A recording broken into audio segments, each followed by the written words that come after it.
All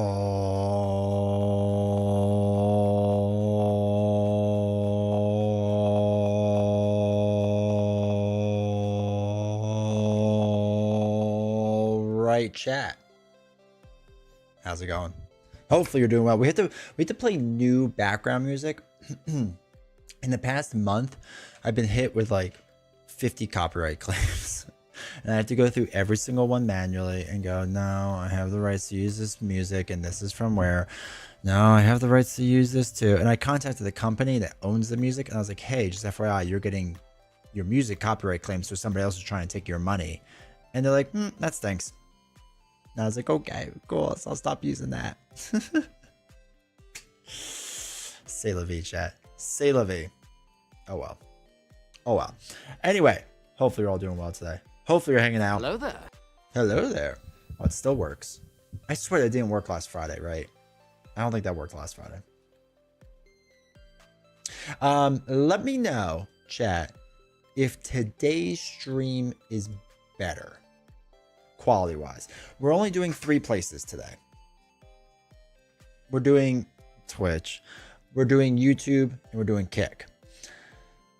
There's a setting that's on the back end that isn't supposed to be checked on, and it was checked on, and I don't know why.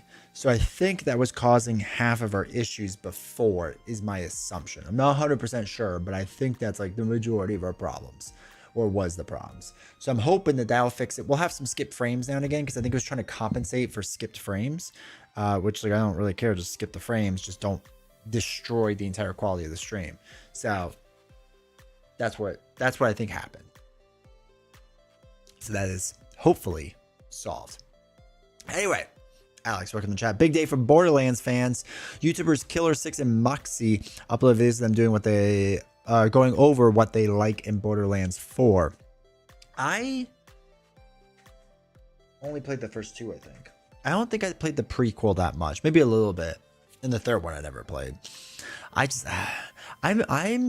in this phase that I'm kind of just against buying games from big AAA studios. Like, I just don't see myself doing it. That's not 100% true. I will probably buy Persona 4 Golden Remake because Atlas owns my soul. And whenever the new Resident Evil comes out, I'll buy that. Past that, I don't know. You know what? I haven't played the Claire Obscure whatever 33 game yet, but I will get that. But like Stellar Blade is just phenomenal. You know, indie studio. There's another indie game I was playing somewhat recently. It's just good stuff, right? I don't know. It's just how I'd rather be at this point. So, oh, we also have to talk about next week is going to be marathon stream, and we'll talk about that a little bit later. Remind me that. But welcome to chat, Alex. Hope you're doing well. Friendly reminder: if you don't want to watch ads on YouTube or Twitch, head over to the Kick. There's no ads over there.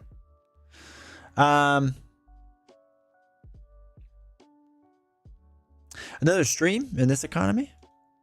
Yeah. Actually, I feel, you know what's been nice? So like I'm still editing the last stream. So like I've taken some of the stuff and I've uploaded it, but I still have like work to do on it. And that'll probably be what I do most of the day tomorrow. And I'll probably do this stream as well. But man, it feels nice. Cause like today would have been a day where it was a little bit slower during work. And I would have spent most of the day like setting up stream, putting the stream together, doing all that stuff, or whatever, and doing recordings and blah, blah, blah, blah, blah. And I'm not doing that.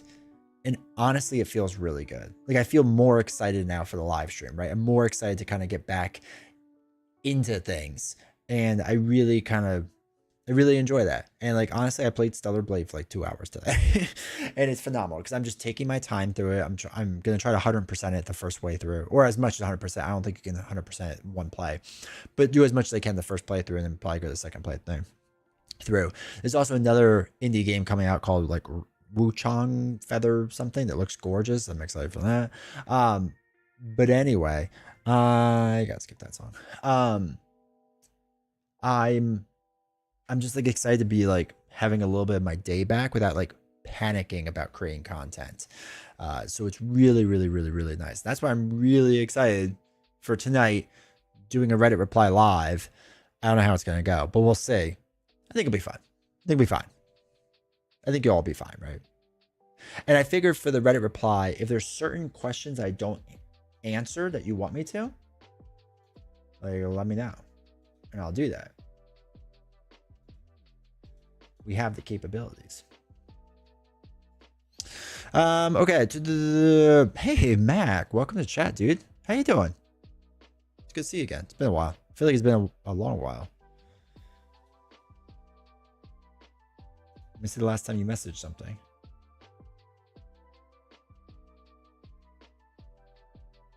Okay. It's been like a month. Man, it's only been a month. Feels like a long time, dude. But welcome back. Hopefully you're doing well. Beast, no, how's it going, man? Hopefully you're doing well. Tiger Forever. Been playing a Mellow Gear, a solid one. Phenomenal game. Researching Warhammer Space Wolves, Star Wars Legion, and gawking at my Magic the Gathering Final Fantasy stash. Found time to read and work out, dude. Love it. Love it.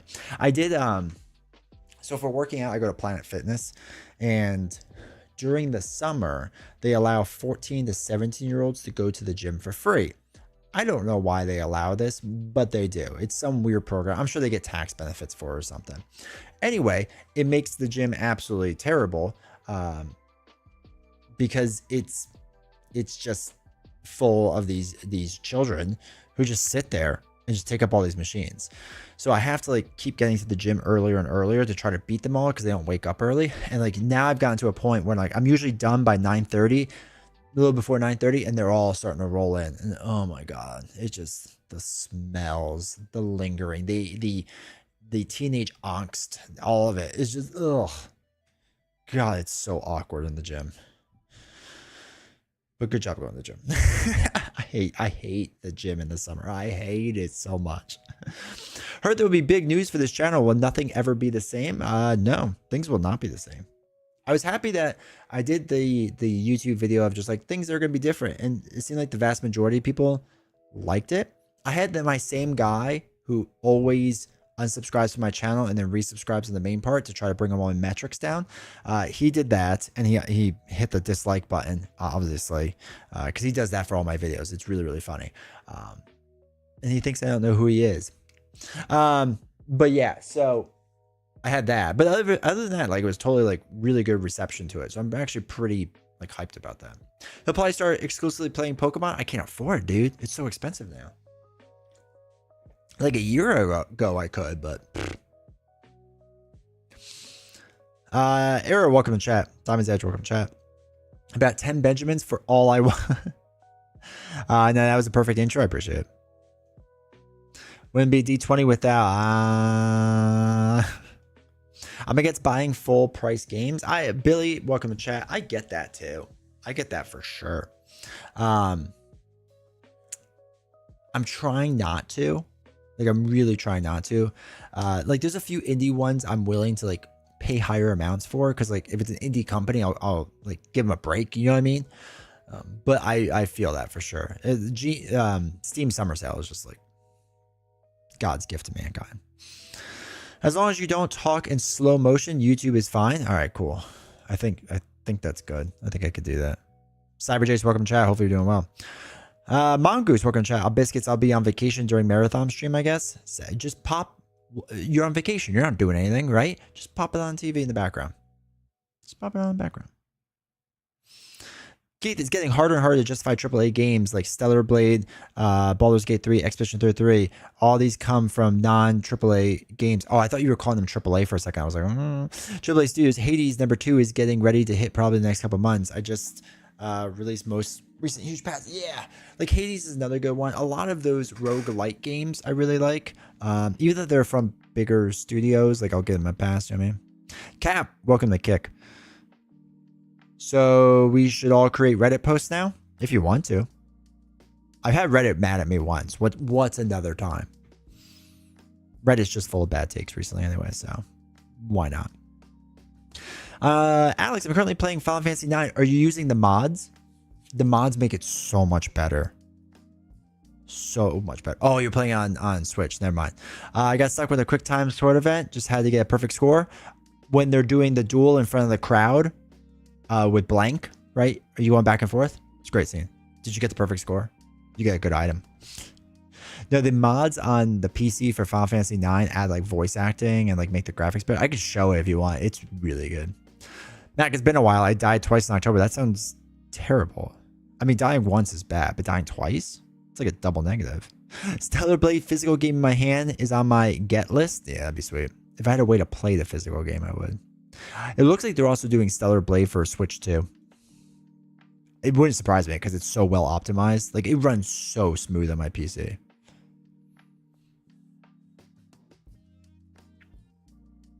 Robbie, happy to see you online again. Also happy you're not quitting playing Marvel Champions. Not today. Also, welcome back, Robbie. No, we're not going to quit. Yet. Who knows the future? Who knows what the future holds? But not yet. I have a feeling I'll go down with the Marvel ship. Hopefully, I can jump off right before it completely crashes and burns and switch everything I do, but we'll see. Get off my lawn. More like get out of my gym. I know, right? Gym, playground for kids. Big nope. I know, right? Sounds like you need a new gym. Home gym. If I had space for home gym, I would. There is a nice gym down the road. It's a little further away, but it's like quadruple the price of what I'm paying. So it's just hard to justify that right now. Maybe at some point. I don't know. I don't think Novels will let me. They let me buy 2 Pokemon packs at Target this week. What is the deal? Underprinting or scalping? I think the printing amount is normal, but they're scalping hard. So the problem is you have a lot of people like PokeRev and what's the other big channel? PokeRev is the big one that I know of. PokeVault and all of them. That they sit there and they do all these streams and whatever of like opening brand new packs. They make it seem like you're making crazy amounts of money when you're really not, because they're the first to get the packs. So like everyone's jumping on like the investment train. Now, to be fair, it's been great because I've been selling old ETBs that I never opened and I'm making a lot of money off of it. So that's been phenomenal. But that's kind of what's happening. Like if you look on the Reddit train right now, people are just like buying everything. It's wild. So it's a little bit of everything right now. Skipper, bro, I'm glad you're not quitting out of Marvel Champions, man. Nah, not yet. Billy, indie, I do because they do awesome stuff. Yeah, and they just have so much creative freedom and they think outside the box. It's so nice. There are brewberries and I have to go to them. Oh, breweries. I thought I said brewberries. That's all right. Just pop me up on the TV. They'll understand. New Iso Fairy Guard expansion drop. Getting it all. Not bad price point for any tier of that game. I was checking that out. We can look at that too. Sitting on the mower listening to D20. Let's go. I have to mow my yard still. It's been wet here for a week. Also, welcome LW. Of course, I got a perfect score. I know I'm still early in the game, but I want my party to quit getting broken up. Let me have my boy Vivi. Oh, Alex, hate to tell you. A lot of that game is the party broken up. So I will tell you, Alex, that when I played, I had a terrible habit as a child playing Final Fantasy games and just like skipping a lot of random encounters. So I was severely under leveled. And then right before the final boss, I would just try to level up a bunch. Anyway, Final Fantasy 9 rolls around and I was struggling like really, really hard at the end of the game.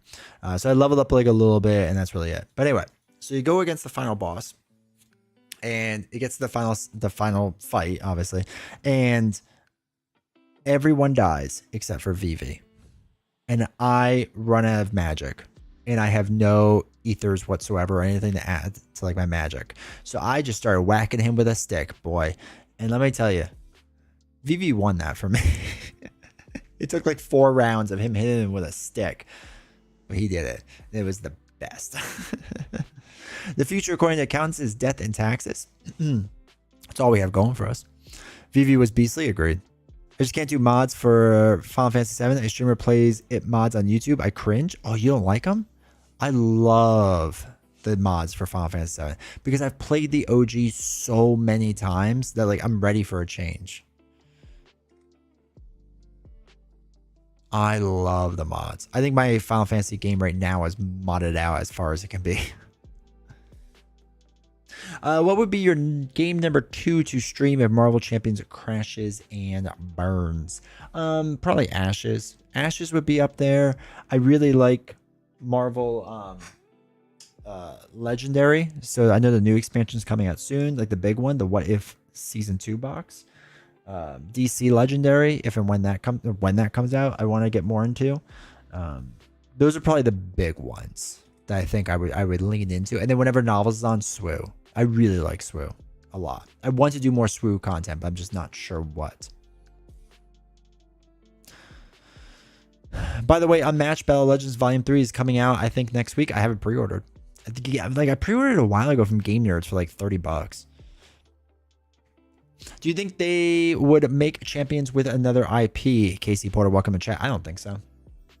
I think they will make another co-op game at some point, but the system always kind of changes. Like if you look at Lord of the Rings, which was like the first co-op, not the first one, but it was like the first like major co-op LCG. And then you look at Arkham and what they kind of like changed and improved upon. Like you can see the similarities and whatnot. And then Marvel, they improved upon that. I think there are things they can improve upon again. And I think they will do that. Vivi is the GOAT. Agreed. Everyone loves Vivi. I keep buying champions, but haven't played a single hero since X23. Remind me why I'm here? To hang out. My wife wants to know if you even went to Purdue. I did. In West Lafayette. I graduated in 2011. I went to the top engineering school in America to not study engineering. But yes, I went to Purdue. To be fair, I only went to Purdue for 2 years. I transferred into Purdue. Before that, I was in a very small Division III school. It's been years since the last time I played 9. Did the same thing you did, but I got stuck on one of the early bosses. Wasn't there one where you fight on a ship? Yeah. I remember getting stuck there. That's fair. I got stuck a few times in that game, but yeah. Mackie here for colon health? Better be. DC Legendary, I'm all in when it comes out. No, I'm hoping we find out more at Gen Con, because it seems like that's what everyone's kind of like waiting for. CyberJ seems reasonable. Final Fantasy 8 was too easy. Final Fantasy bosses with a ending. 9 was hard. Love it game.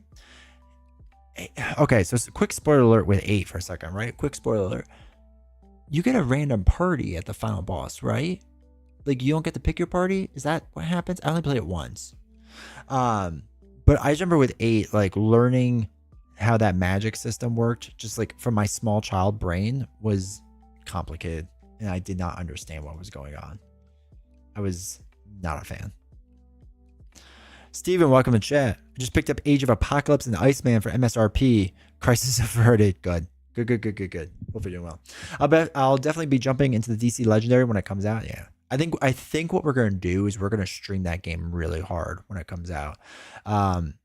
It's probably going to be a little different than Marvel Legendary is. It's going to be similar, but different. And I'm excited for the Game of Thrones one. I'm interested in seeing what that's like when that comes out. But DC Legendary, I think we're going to stream hard. I think that's going to be a big it game. I think a lot of people want DC stuff.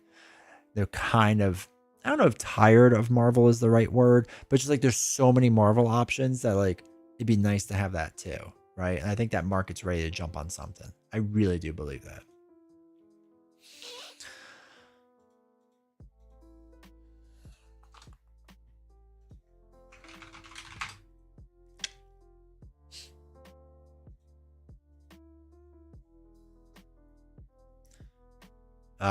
The AI game we just talked about. Ice a Fairy Guard. Veil win. About $500,000. That's not bad. Are they doing any special things?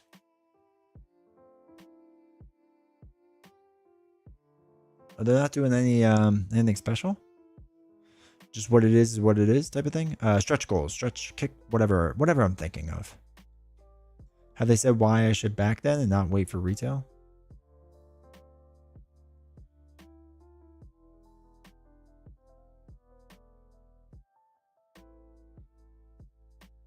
God, that's a big team they have now. Holy cow.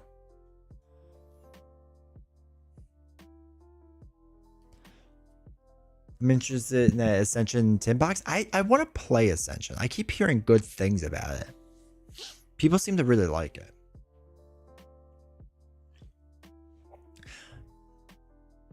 Similar to Lord of the Rings right now, tons of games and I'm loving it. But there's a few DC outside of Cryptozoic, yeah, or Cryptozoic. I asked them to work with me, and they're like, "Yeah, just buy the game." I was like, "I don't think you understand how this is supposed to work."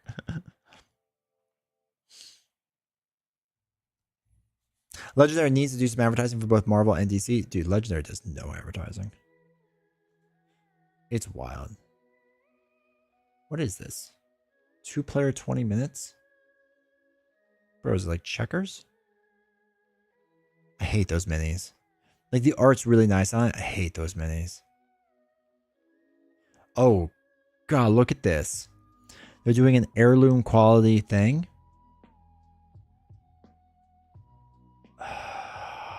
I'm suddenly all in. Look at that. Can I just put this in the middle of my living room? Oh my God, slides out from the side. Okay, I'm all in again. Those are nice poles too. Or nice rails. I need this, chat. I need this in my life.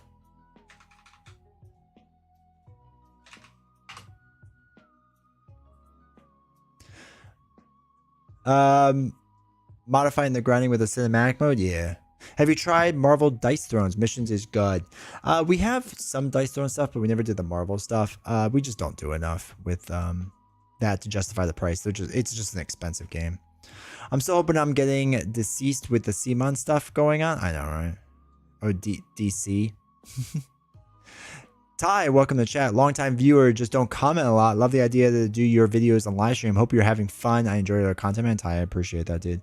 I was saying earlier, this is the first time I feel like really refreshed and good doing a live stream, because I would have recorded like the Reddit reply today and whatever, and I didn't really have to rush that now today. It's like, it just feels good. It looks really nice, like really, really nice. Yeah. We give you a literal tree in your house for a collector's edition. Does Tom Bombadil come to? That'd be amazing. I saw at Barnes & Noble a Lord of the Ring board game that reminds me a lot of Jaws of the Lion, where you have to quest book and then you just use the board and you play through different story beats. That's interesting.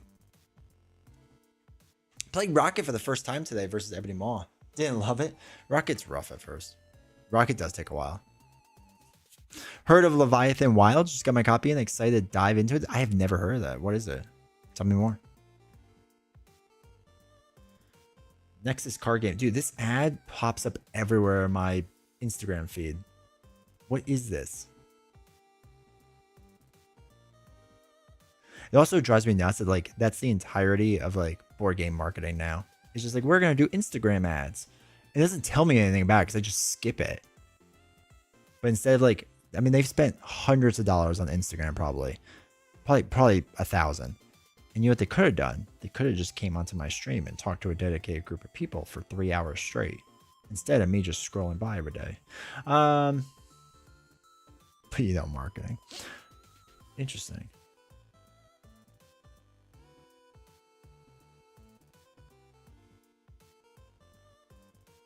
Huh. I'll be happy if my Master of the Universe comes out. My add-ons to what I already have. Good game. Nice.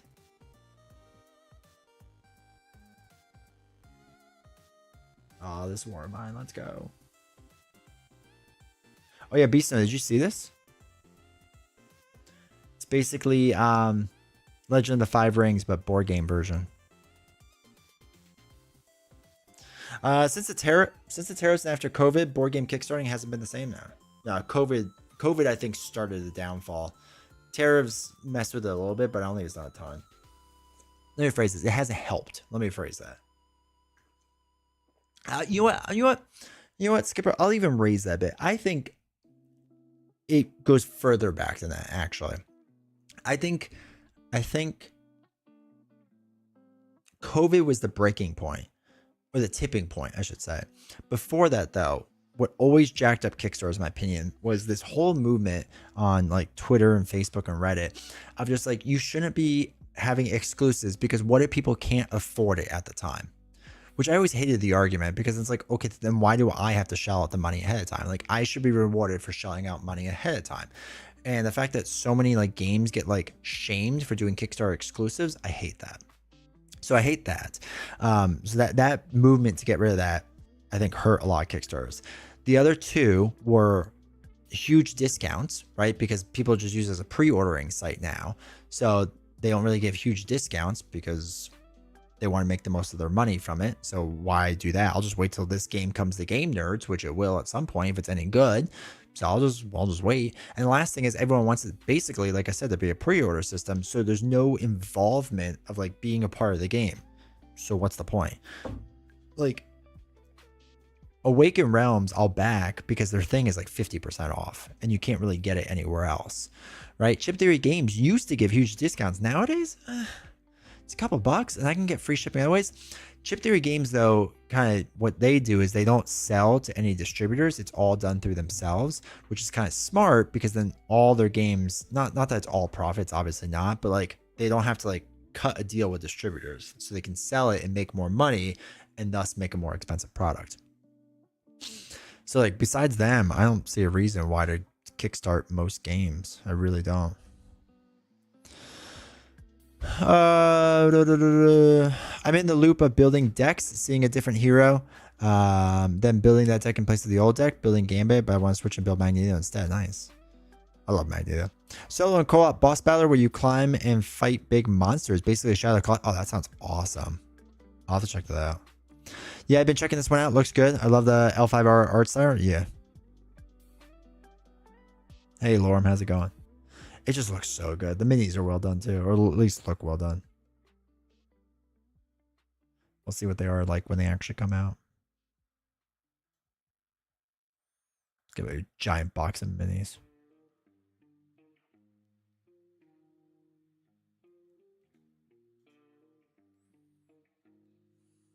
Arc Nova 3. Oh, that's right. They're doing like a 3D edition. This is the game that everyone's hating on right now, Agricola.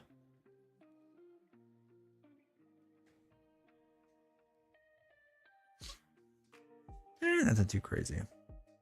I actually also really enjoy going through this Gamefound a lot more than Kickstarter now. Like besides Final Girl, I don't see a reason to really go through Kickstarter anymore. Like it's so convoluted to like find things that you want. Like last stream we were on Kickstarter, right? It took us forever to find anything decent because it's just like so many extra accessories and not just board games. Like they need a better way to like segregate things so it's easier to find. Always wanted Arc Nova. I need to play it. My buddy has it. I need to play it. I just haven't. Gamefound is way better than Kickstarter. I agree, dude. It's so much better. It's so much better. It's just more organized. Everything's organized. I mean, if you go to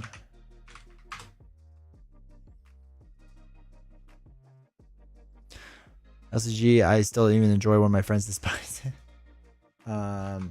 Oh, wait. So I want to see tabletop games, right? So show me tabletop games and this, right? So it's 55,000 projects I have to go through. And like a softball. Okay, sure. Dominion of Zarna. Okay. Dragon Smut. A lot of 3D mini STLs, right? Like, this is just so crazy to get through. Like, I don't understand how Kickstarter still, like, exists. Like, this is, okay, a decent game. Why is this here, right? Versus, like, all this other random stuff that doesn't make any sense.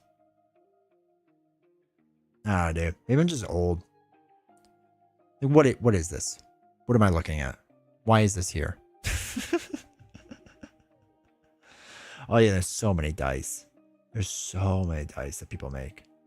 It's wild. I want to know how big the dice market is.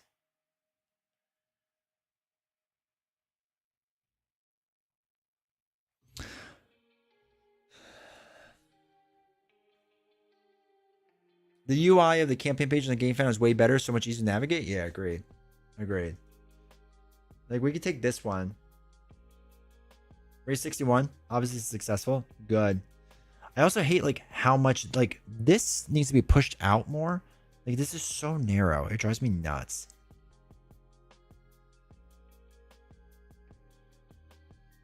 I actually like her little symbols. They're nice. Oh, this one has this social stretch goals. God, so much. The layout is better and offers stretch pay. Yeah, art of it is really good. Game that could take a while to play. Oh, Arc Nova, yeah. Kickstarter is like Amazon. They just jam everything in one category for board games, right? Like board games is one of their biggest things on Kickstarter. I remember reading an article that board games makes up like a quarter to half the revenue on their website or something insane. And it's just like they just throw everything in here and it's just disorganized. Looking forward to Tanglewoods, and there was another announcement of another game that is up next. The Dragon one, the Pocket Edition one. I backed that one from Chip Theory Games because it was like $20. And I was like, okay, you got me. Don't let Novel see that smart. She's going to become a big Kickstarter. Fact check, true. If you like, hold on, wait. Make sure I'm not like just landing on a smut page. Okay. If you like deck building games, have you checked out Transformers or G.I. Joes and Renegade games? So I've asked Renegade to work with me for either of those games, and they have not. I would like to, but I just because my type of channel isn't the type to like preview new games constantly. Like, I don't want to get into that market that much. It's just like there's no real sense of me like buying it. Like, I just don't have time to play it with everything else I do. But I would like, I heard G.I. Joe is better, but I would like to get Transformers for them because I'm more interested in that.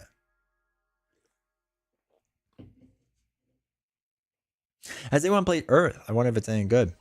No, we were going to, we never did. A lot of those just don't look interesting. Dude, there's so many. There's just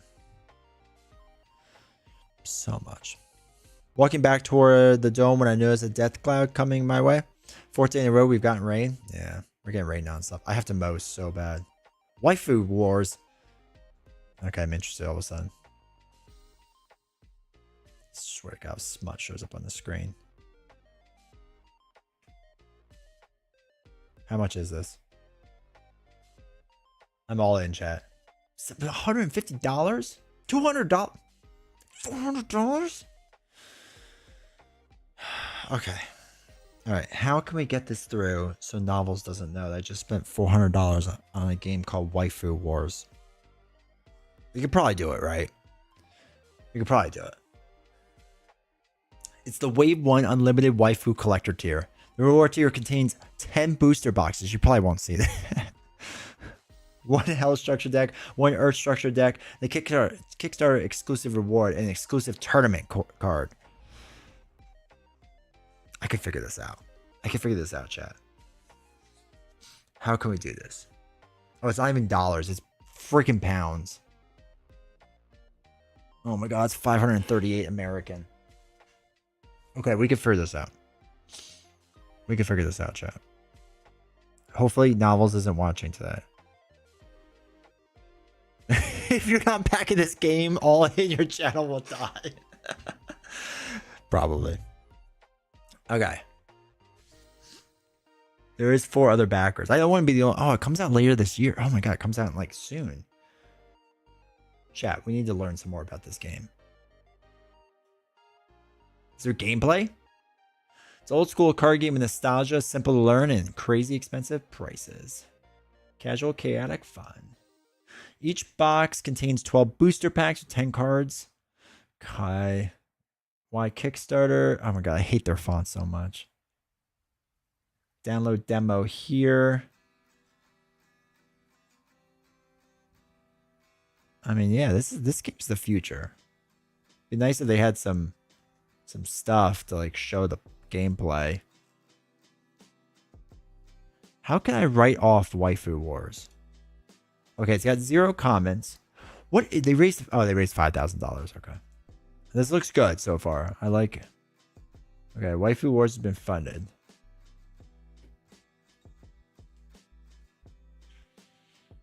Maybe if I reach out to them, they can give me Waifu Wars. What are the odds? I could probably get this, right? 38, me and 38 other people. Chat, if everyone in chat goes all in on this, we can double.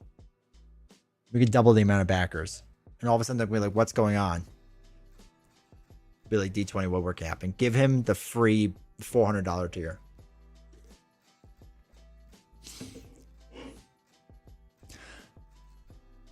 Marvel seems happy with the 2 Dice Chucker games. Kickstarter ruined my marriage. Oh no, on your left. Welcome to chat. I do have Transformers and some DLC. Class Power 20 Strong Style. I have an idea what about GoFundMe for the purpose of kickstarting games. Like you get them money so I can kickstart a bunch of board games. I don't know. Got to kick that around a little bit. There you go. G.I. Joe is awesome. Big fan of Transformers and the deck building pretty much, but have terrible rulebooks. That's all right. I can get around bad rulebooks. Earth is okay. I've played it a few times, but didn't super enjoy it. I also want the Transformers, but the reviews on G.I. Joe are way better. That's what I hear too. I don't care about the G.I. Joe theme now. Like I literally don't care about it at all. I'm not a massive theme guy, but like I care a little bit. Anyone back this yet? Come on, chat.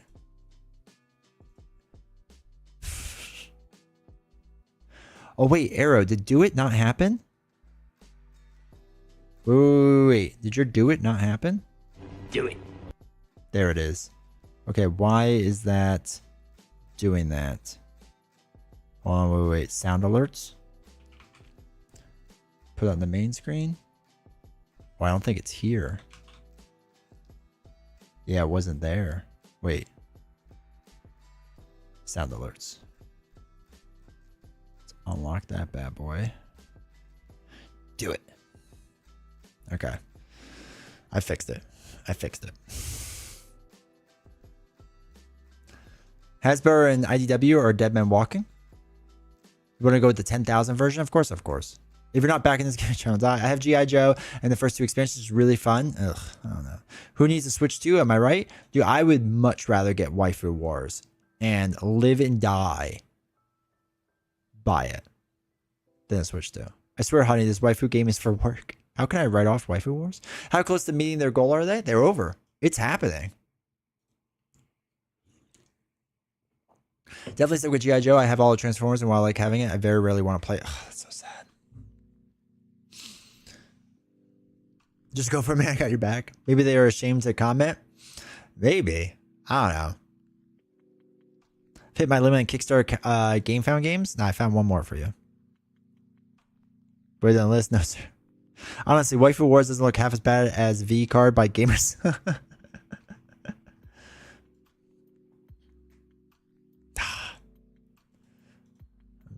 Just failing me, chat. All right.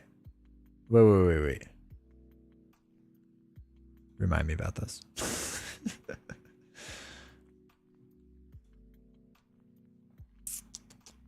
Oh, Kickstarter's not loading. That's cool. Guys, show me the same thing over and over. I hate Kickstarter. This is so annoying. All right, no, we're not doing this. I'm already tired of it. Oh, it's just so nice. Look at all this. Oh, we can just see what's ending soon or what's active now or things that I may like because of what I back on and click on. This is just so friendly. Oh, I can see what's upcoming and what's new. Oh, dragons. Tell me more. Dragons. Ah, it's books. I don't want to read. Not here for reading. Said the play Transformers is even more convoluted than Legendary, and it amounts to moving a standee around a grid of cards, either buying them or fighting them. Jason, why is the Waifu Wars saved on this page? Because it's the future. I have no shame in it. You're not a real man if you don't have a waifu in life. Just saying.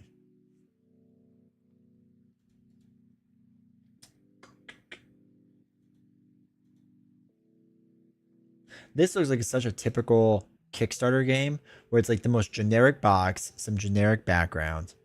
And it's just like, I don't know, man. We're going to figure it out. This is probably what it looks like at the end. But still, this is what all the Kickstarters used to look like. And they're like, then we're going to add art.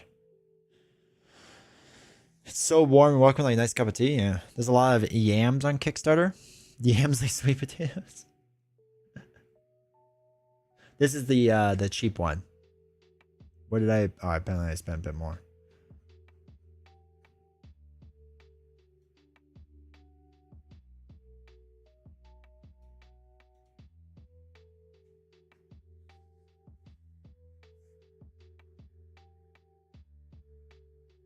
Pixie Trails.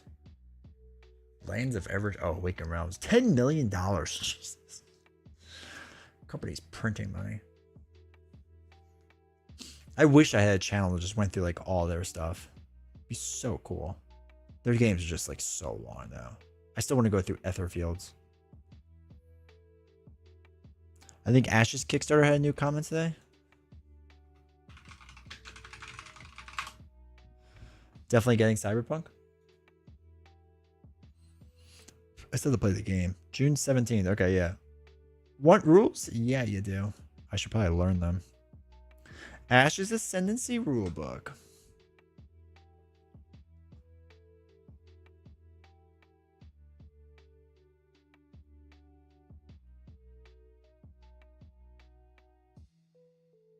Okay. Everything looks the same. Good. Different symbols. Cool. Same exact tokens. Same first player thing. Okay. They can at least give us a new one. I like that. I like the border on that. Oh, for aspect cards, they're blue now instead of red. Okay. It's fine. Wait, what's this? Ready spell cards? Wait, okay. So behave. Oh, wait, this is different. Oh, Dragonborn, that's your hero. Wait. Dragonborns are not you, right? You're still Phoenixborn? Yeah, we're still Phoenixborn. Okay. Alright, so Dragonborns are the bad guys. Got it. So they're redoing how their card looks, which is interesting. Threat. Okay, so they have ready spell stuff. Okay. A Stanima card. Dragon dice. Okay. Alright, so your board is pretty much the same. The dragon board is what's going to be different. Ready spell behavior. So instead of behavior and ultimate, it's a little bit different. Okay. They have threat tokens. That's fine. Dragon dice is fine. What's 7? Place a number of randomized face down aspect cards equal to Dragonborn's threat value into the battlefield from left to right. Oh, they're changing that. Okay. Interesting. Dragon prepare player. Wait.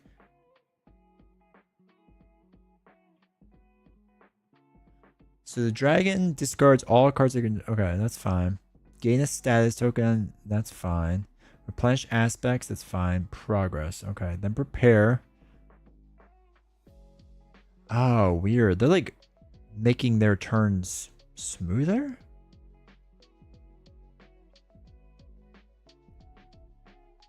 Huh.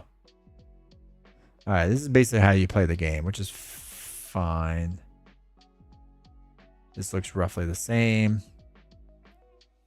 Yep, same exact time. Okay. Okay, that's all the same. Alright, when the Dragonborn takes his turn, okay, resolve stats, abilities, turn behavior, roll, attack. Okay, it's basically the same. Same. That's fine. This is all the same. The ready spell thing is interesting. 3 ready spells. Number 1, 2, and 3. Only the topmost considered to be in play, and Dragonborn will progress through these over the course of the game. The Dragonborn will sometimes be instructed to activate its ready spell. Okay. Just by the behavior card and results. So when it does so, resolve the top spell. So the target opposing player must lower 1 non-basic die in their active pool. That's kind of cool. I like that they're doing this spell thing. That's interesting. Exhaustion, choices, stamina, fatigue, obstructed targeting. That's fine. Yeah, cool. Some timing stuff, some rules, and this is the only rule book you need. Oh, they have 2 pre-con decks. Okay. They have a campaign. That's fun. And a glossary. Yeah, okay. I'm hyped. It looks mostly the same. There's going to be like a little bit difference with the Dragonborn. Oh, wait. New symbols. Okay, so 2 new dice symbols, still using the old ones. These are all the old ones. Interesting. I like that they put this in the back of the book, though. That's nice. I read the rules for Ascendancy, and I'm really regretting not backing that. Dude, it's going to be so good. Can you not late pledge it?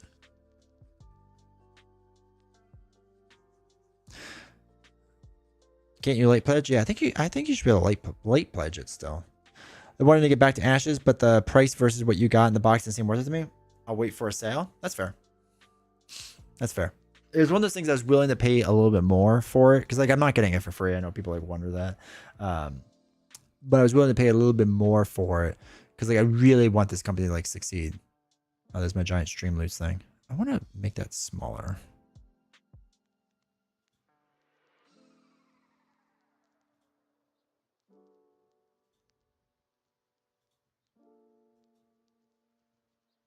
Come on. There we go. But yeah, so I just wanted to support them. It's happening. Finally happened. I tried late pledge, but it wouldn't go through. Interesting. I would reach out to them. Gene, I find the player cards to be so cool in Ashes, but man, the AI doesn't feel as interesting as villains and Marvel champions. It's okay. So, how to phrase this? I get what you mean. I really do. But I feel like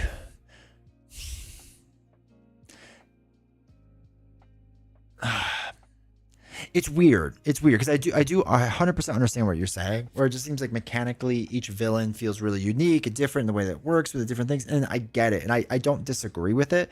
It just feels like every single villain, or really, you know, whatever they're called, Dragonborn now, their little hook is a lot smaller than what Marvel Champions will be, but it's still really good. And because they don't have all this uniqueness that Marvel Champions does, you don't get these crazy rule issues, right? You don't get these turns where just like all of a sudden it's Ronin and everything goes out of whack. Like everything in Ashes feels super tight. Like it feels like, again, it feels like a chess match where yes, there's some randomness, but generally speaking, I know what they're going to do for the most part. I know what I'm going to do. So I need to like plan out 5 turns in advance. And to me, that's the fun. Like, it really, like, it's hard for me to say like pick Ashes or Marvel Champions because the only similarity is they have cards, right? And a lot of games have cards. It feels so different in how they play. I'm so pumped for this, dude. Yeah, me too. I love Ashes so much. Yeah, Ascendancy and this war of mine. Come on, get in my hands. I know, right?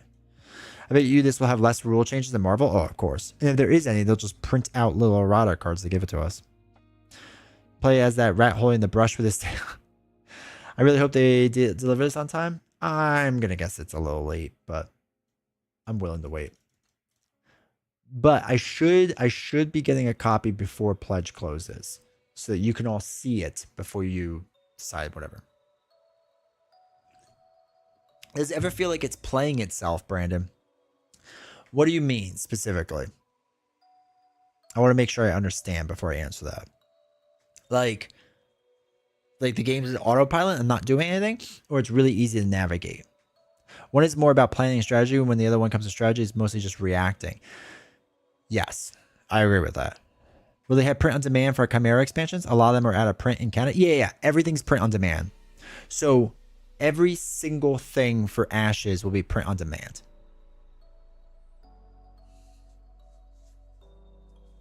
I think the only difference is supposed to be a little bit more expensive. They've said what the prices are. I remember thinking they weren't too bad.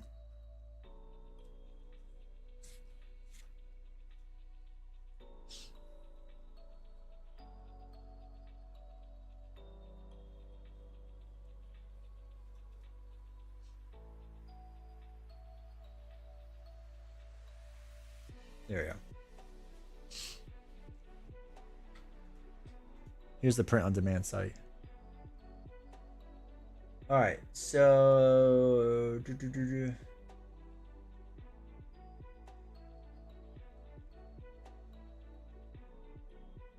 they have free decks. Oh, that's right. These are only mentioning the decks. Can you get cards? Here we go. Remains.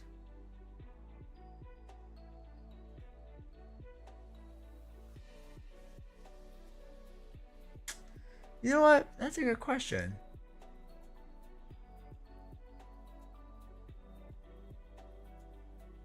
I feel like they covered it somewhere that you can get them. But you're right. I don't see them on the website.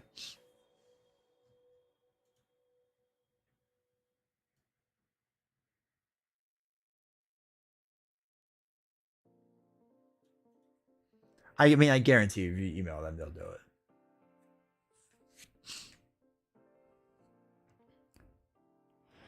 The fact that they're doing it shows how much they love their customers. Yeah. Did they say when it'll be live? No, I think they want to finish the Kickstarter first, and then it's supposed to be live.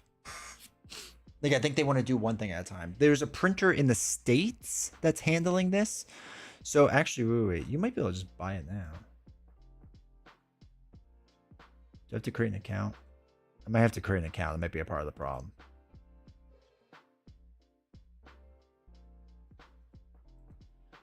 But you can also just print and play all this too if you want.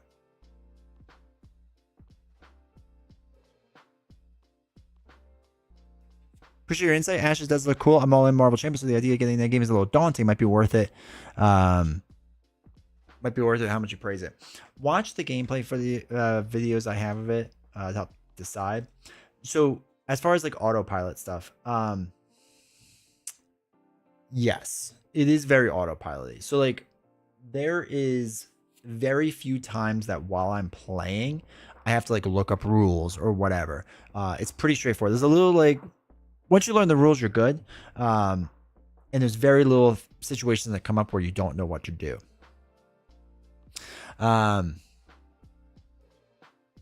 Soon, I know you can print decks of the Phoenix Born. Yeah. So, like, as far as like your turn, obviously your turn is your turn. As far as the enemy's turn, it's really simple. It's basically like a 3-step process, and that's it. So it's anything that's green with tokens, take off a token and do the thing, right? Most of the time that doesn't happen. Cool. The second thing you do, if there's a card face down, you roll 2 dice and you do whatever the dice say. If there are no cards face down, the leftmost card that's unexhausted, it attacks you. And like, that's it. Like that's how much you have to know. Now, attacking can get a little confusing in the way that it works, because it'll be like how, like where it triggers and stuff like that. But like, it's really not that confusing, right? So you just repeat those processes over and over between you and the enemy, you and the enemy, you and the enemy. And I like that back and forth versus I do everything I can and the villain does everything they can, and then I react to everything they're doing while I'm still trying to build out. You know what I mean? $16 for a printed deck, not bad price point. Yeah. And like, again, if you already had stuff, you would notice the differences, but apparently it's pretty tight. Has anyone tried the print on demand, and is the card quality on par with normal versions? For Ashes, they talk about it. They called out specifically what's different about it, so you can see. Hold on. Because they admit it's not exactly the same. Okay, so this is the 2 cards, right? And there is a color, I don't know if you can see it on my monitor, but there is a color balancing difference. So the right is the print on demand. There's slightly less differences. You can see the back is the bigger thing. There's the print on demand is darker than the other one. Not a big deal for a back of cards if you're not doing some print on demand, some not, or you use opaque sleeves. So that's the other thing. On the example of print on demand is also on the right. It is slightly darker than the factory printed card. You can see the little differences here, but this is the differences. And it's also slightly larger. They say about 0.5 mil. So I appreciate that they're very open in what the differences are. They said they try to match it the best that they can, but because the print on demand site can only match, you know, Chinese printing as so much, you know what I mean? I think the encounter deck aspect keeps me engaged with Marvel Champions, the somewhat unknown, and then trying to fix the problem created by the villain. Yeah, I totally get that. I totally get that. Again, I think this is why like I have a hard time comparing Marvel Champions to Ashes. I think they scratch 2 very different itches. Like 2 very different. It's the same way I talk about Marvel Legendary and Marvel Champions. When people are like, oh, I play Champions because it's just a better Legendary game, or vice versa. And to me, it's like they feel very different. Like, again, Champions is a deck construction game versus Legendary. I'm building my deck as I play, and that's a part of the challenge. So they feel, to me at least, very, very different. Now, maybe I'm different than most people, because maybe a lot of people just go like, you know, oh, you know, it's cards, so they're the same game. Like, to me, that's like saying like, you know, Arkham Horror and Marvel Champions are the same because they both use cards. Like, they feel like very different games to me. So, you know what I mean? Like, it's a bit different. It's a series of micro decisions as opposed to a bunch of, okay, well, that just happened, I have to deal with it. Yeah. Yeah, there's nothing. Usually in Ashes, what's nice is I've never flipped over a card and go, well, the whole game's ruined. Right? Exactly what Keith is saying. Like, it's just a small thing that's now happened. It's like, okay, that has to go into the plan now and how I'm going to deal with that. Sleeve and who cares? Agreed. Totally agree, man. I love both games for totally different reasons. Yeah. They're both boss battlers, but very different pace. Yeah. And that's just is kind of an LCG with their release cadence. Yep. Yeah, they're basically an LCG. They just can't call it that because of copyright.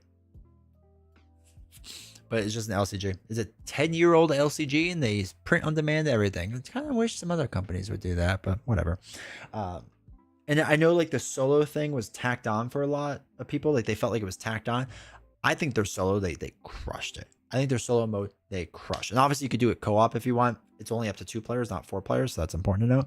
But I think they crushed it. They did a really good job with it. Are they pushing the PvE more than PvP these days? Yeah.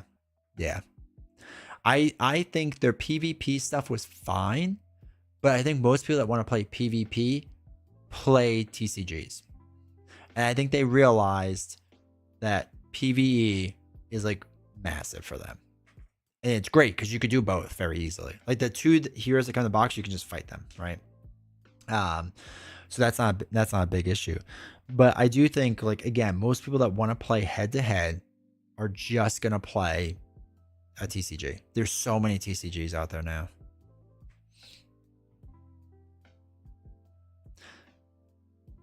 In my opinion, Netrunner was the best LCG, but is 2-player. So Cyberg, I've talked about this on the channel that I want to learn Netrunner. Like my buddy and I tried to, and it uses so many like of their own world rules or words to explain rules. Like when you have a link hacker and they do a 10 scaling downside reflector, oh my god, I don't need theme in my rulebook. I need the rules to teach me the game. It drives me nuts when they put theme first, and the rulebook for me is terrible. So if I'm ever at a convention with somebody, I want them to teach me the game because I hear it's amazing and I want to play it. It looks really good. It looks cool. I just can't get past the rulebook. It's so bad in my opinion. Nick did an amazing job. I thought it was not going to be nearly as good as it was. Yeah, I agree. Netrunner, let's go. Got me into LCGs. Yeah. Yeah, I hear everyone loves Netrunner. All right, chat, we need to do a quick thing. So there was recently some controversy.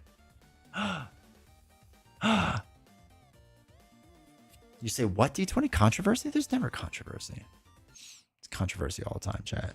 It's controversy all the time. Take a listen to this. Move on from talking about cards really quickly. We do have a question. If the Captain America title upgrade that is included in... Can I just say something really quick where I have to go back to this?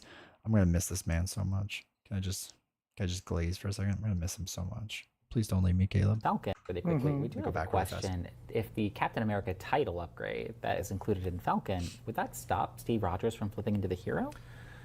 So the weirdness with the uniqueness rules is that you technically, Steve Rogers, Captain America, is in play if somebody is playing him as their identity. So you would not be able to play the Captain America title while any player is playing Steve Rogers, regardless of which form they are in. Okay. That makes sense. That doesn't make sense. Don't say that, Xander. That doesn't make sense.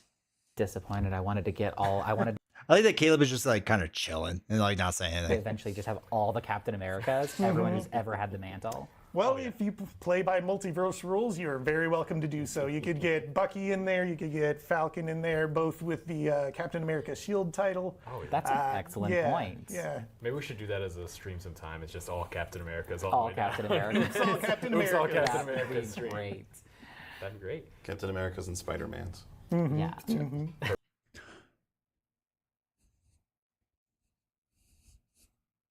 He even says the thing. He says the thing that proves that it's not. In Spider-Man's, we know we can play all the Spider-Mans, right? Like they know that, right? They know we're allowed to play Spider-Man Peter Parker and Spider-Man Miles Morales. Like it's not illegal to play them. Perfect. 2 streams right off the bat. We got it. Yep. So I assume he's mentioning it because of the streams, but like they should realize by him saying that like, oh wait, we can play multiple cards at the same exact time, right? That's not a rule in this game. Lorem, I think this also Ted, welcome to chat. Sorry, I missed you for a second. I think this Captain America ruling is bad. There are multiple Spider-Man characters. There should be multiple Caps. There's also multiple Black Panthers right now. There should be multiple Caps since they have different alter ego identities, like Miles and Peter for Spidey. They actually said multiverse rules. That makes me so happy because I've been saying that for like years that we'll just do multiverse first. I think the only thing is like I agree with multiverse rules. I do. I think they're good. I think just people look to them to say, hey, what's the proper way to play? Like we just want to know the rules is all. Also, it's funny because this video is unlisted. Or was unlisted. Maybe it is listed now because I had to keep going through Web Warrior and I wrote fantastic instead of Fnatic because I can't spell. But yeah, so just to put this in perspective, this is the card, right? That's causing all the issues. Play only if you're a Bucky Barnes or Sam Wilson player. So here action, you exhaust Captain America and spend a fist resource, which again, this is the Captain America card. It's a title. You're putting the title onto them, right? So it's giving Bucky or Sam the title of Captain America. So you did this and you do the shield and do the thing. Okay. Why does the title matter? So unique icon rules, a card with a unique icon before its title is unique, right? So the title is just its name, right? Is the top name. There is actually no rule of what a title is officially, which was kind of interesting, but whatever. The players as a group are permitted to only have one copy of each unique card by title in play. Okay, fair. So right now that already gets rid of Spider-Man, right? That Spider-Man you can't do in Spider-Man you can't do. Okay, but we have to keep going. A player cannot include more than one copy of each unique card by title in their deck, so you can't have multiple Nick Furies, even though we have 12 of them. In the Marvel setting, it is possible for multiple people to bear the same title, right? Which actually kind of like goes against this whole rule here, but whatever. For example, more than one person can bear the title of Captain America, but there's only one Steve Rogers. They even specifically call it in the rulebook. Because of this, a comparison of alter egos and or subtitles between two cards may create the following exceptions to unique rules stated above. If two identities share the same title, which now again, this is the title is Captain America. The identity is Bucky Barnes and Sam Wilson or Steve Rogers. So Steve Rogers, and let's just say Bucky / Sam. If two identities share the same title, which they do, but each has a different alter ego, which they do, they may coexist. If two unique allies, and this is the ally thing, so we have to know about this, so that doesn't really matter. Well, I guess we can read it anyway. If two unique allies share the same title, but each has a different subtitle, this goes to the whole subtitle thing, because I saw people making this argument on Reddit. They're like, well, the subtitle is not there, so it's different. That's not what it's talking about, right? It's talking about the alter ego. The subtitle is specifically called out for in allies. An ally without a subtitle cannot coexist with an ally that has a subtitle if those allies share the same title. If a hero and a unique ally share the same title, but again, the alter ego and the subtitle are different, they may coexist. Again, we're not looking at a subtitle of this card. We're looking at the alter ego because now he is Captain America. Additionally, some unique minions may have the same title, and then this goes to the unique minions, which you really don't have to worry about. So people on Reddit were like I don't actually hate the rule. It's fine. Like I get it. Like I'm indifferent about it. I really don't care. But they're wrong. Like this argument is right. Stop it. This argument is wrong. Like it doesn't make any sense with the unique ruling. And how do you not know this ahead of time? Again, we have two you literally just came out with Black Panther. So the argument would be you can't have two Black Panthers, which we know is false. You can obviously have two Black Panthers. And again, the whole point of this card is to make Falcon now Captain America. And vent.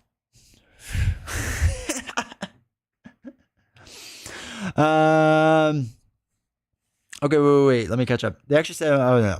So yeah, so now the hero name is the restriction name. I get that it was to a point, but it's always gone back to the alter ego name. Sounds like the higher ups don't like the multiverse house rule. Probably not. Brandon, 100% agree. The ruling makes no sense. Why not just state, like, here's a variant of the game that we approve of called multiverse rule, and that's all you have to do. Laura, to me, it would be unique only to the title, so there shouldn't be multiple title cards on the table. Talking about this FFG rule nonsense gives me a headache. I never played multiplayer anyways. Chris, welcome to the chat. They got the ruling wrong, yeah. So about the Ashes rules, I know. Marvel Champions rules makes me want to turn it to Ashes, I know. So in the world of Black Panther, are you saying that no two people can drink the purple juice that makes you powerful? Seriously? See what I did there? Working in Marcom for my job, that guy would be in hot water after saying that. I would expect someone to have told him to recant his position and post something. Also, you'd be in so much trouble. My mind just blown confusion. Yeah. We buy the cards. We play the way that makes the most sense. Sometimes playing this game makes you feel like a lawyer. Well, my Web Warrior deck just got smaller. and this is what drives me nuts. Like, again, you can make the art. Like, I'm 100% on board with the argument that play how you want, right? It's your game, play how you want. Yes. Anyone that is watching this, yes, do that thing, because I agree. It's your game. Have fun. If you're not having fun, what's the point? But we have 62 pages of rules, and people don't have time to go through all this stuff. So they expect the makers of the game to know these rules inside and out. Right? They expect them to like understand the game. And this is where people have the biggest issue with this game, is that I don't have time to go through 62 pages and know it inside and out. So when we get these rulings, I expect them to make sense in the rule book. And the problem is they don't make sense half the time. When they don't make sense, somebody like me makes a video like this, and now somebody's going to watch and go, yeah, wait, no, that doesn't make sense. Like, we just think about this. It doesn't make sense at all. And I think that's what drives me nuts. And like, again, they didn't know they were going to get that question. So I get it if it's like a really nuanced question, but this shouldn't be super nuanced. We've known this since Miles Morales. Like, this was a big deal for those that don't remember when Miles Morales came out, because everyone's like, can I play both Spider-Man? Like, I want to be Miles and Peter. And all of FFG was like, yes, of course. Like, yes. And the reason being is because of this, what they discussed here. Yeah, like, of course you can. It's not a big deal. And then we just have Black Panther. So now are they just forgetting that? Or are they trying to say that the idea is that Captain America, like, he's not Captain America now? Like, I feel like the whole point of this card is that it makes him Captain America. So unless this is some other unique ruling card that we don't understand, I don't know what it is. I don't know where it would be then. Like, I don't know what happens then with this. And I guess that's their argument, that your Falcon with just a title, but we're going to define title differently than what it is for everything else. Because again, title in this is explained the same way as just a card with the unique icon before its title. A title is just this part. That's it. So why wouldn't they already know this? They make the cards. Good guess. You want to feel like a lawyer, play Magic the Gathering, you have a PhD in maths. Well, we have a lot of rules, but people still love our game. FFG, hold my beer. I always thought Magic the Gathering was easy. Honestly, I just want to enjoy the flow of the cards that they have made, how each play with each other. House rules are not abiding to their paradigm game. It's just silly, yeah. Yeah. And again, I get why people want them to have rules. I get it. But like, this really makes zero sense to me. At first I was like, oh, okay, like this kind of makes sense, whatever. But then I think actually somebody pointed it out in Web Warriors comments, and they were like, no, I'm pretty sure due to page 41 it's not. And I even put this on Reddit to somebody. Like, I said, like, this is it. And they're like, well, that's not an actual rule. And I want to be like, wait. I'm sorry. A sentence from the rule book isn't a rule? What? Like, that's what the rule book is for, is to have the rule. Like, they don't not put rules in the rule book. It was very confusing argument. When you go from 16 pages to half a novel, see me playing core rules. Hero clicks the same way. 12 pages to 98. Nah, yeah, it's just it's too bloated. And this is the last thing I'll say about this is a lot of people have asked like what my dream scenario is for the current environment. And again, we're gonna have a video coming out about it soon with Darren Line. But my dream scenario is that, look, Caleb is done, right? The next cycle is it. And I think it makes 100% sense that 2025 ends with Caleb Gray's last cycle. And 2026 is the start of the current environment and is now Tony's baby, right? And I think with that, he should be allowed to do a core box 2.0.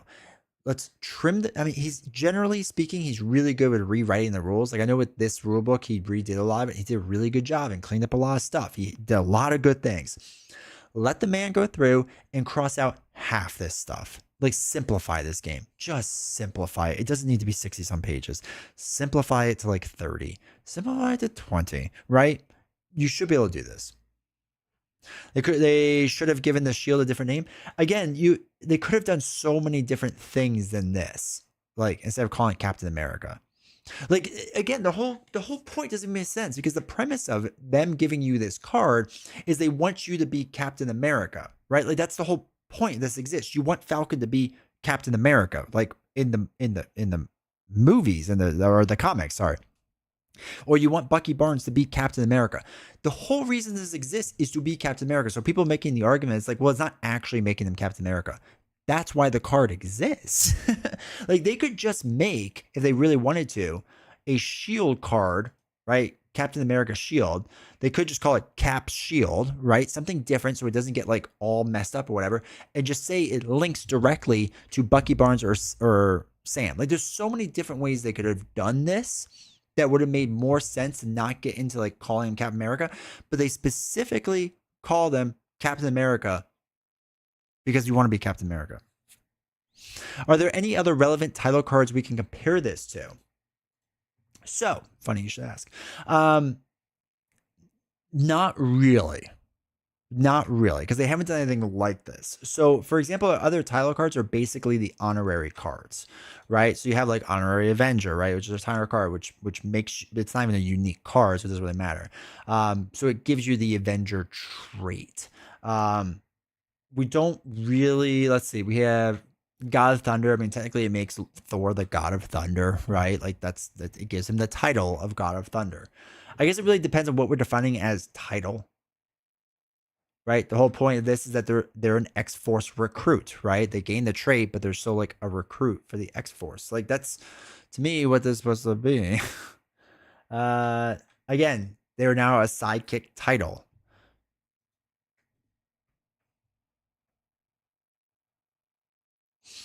It's kind of like teaching someone how to clean. If someone is wiping a surface counterclockwise, but the rule is the proper cleaning is wipe clockwise, who cares? Accomplishes the same outcome. They need to revise, or they need revise, really, yeah. The title is fine, honestly. Just the upgrade, it doesn't. What? This? I assume you don't mean this upgrade. I assume you mean this upgrade.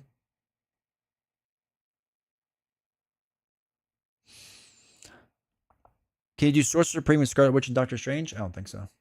No, it's a unique card. There could only be one on the table.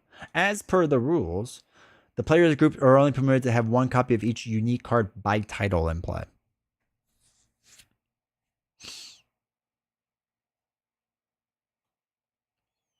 After Tony trims the rule book, he can trip William Faulkner's sentences. This is the world's longest sentence. I know, right? He really does. They need to like chat GPT their cards. Completely agree. If I have to sweat a rule and flip through the book, all 102 pages, not yeah. This ruling is going to be confusing because of all the Spider-Man web warriors. Yep. Yeah. So it's just, again, it doesn't make sense to me. If people watch this, because this will probably be a video, people watch this and want to put down the comments of why I'm wrong, more than happy to listen to it. But anyway, this was the big controversy thing about them. So fun times, chat. Fun times. So you can't have two Captain America, so they can't have two. So you can't have two Captain America, so they can't have two Sorcerer Supremes. Why did they when they were playing? I didn't watch their game. I didn't really care, to be honest.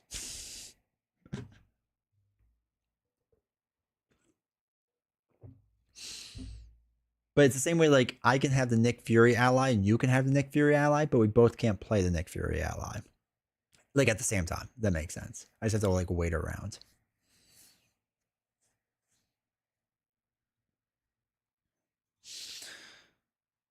How many times they change the rules, Ronin will still be broken? Yeah. That's why they just need to redo everything from scratch. Just start from scratch. It's fine. It's fine. There's nothing wrong with it. All right. If a new one comes into play, what happens? It just kicks out the old one, I think. Well, no, I don't think you can legally play it. I take it back. So if a new one can't come out, because there can never be two in play. Yeah, it's more like Bucky and Sam can't both play the card. Oh, wait.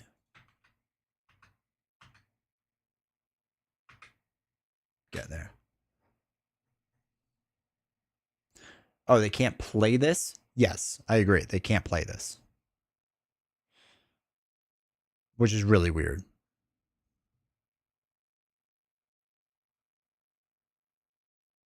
Go back to play solitaire. Loki would call it. Yeah, so like if you were both Captain America anyway, this shield like can't come into play.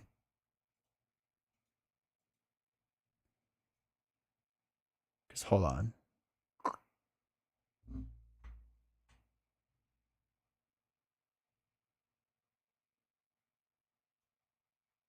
Yeah, I think it just wouldn't enter play.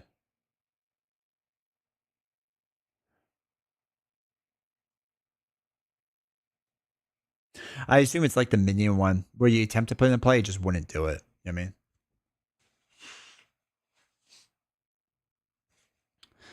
We're due for a reboot. Yeah, 100%. Again, let it be Tony's game. Tony is dealing with some wonky rules and rules over rules. What if a card said search your deck for an upgrade and attaches to an ally? No, it can't enter play. Nothing would override it. So, hold on, wait. Let's actually. What would that be under?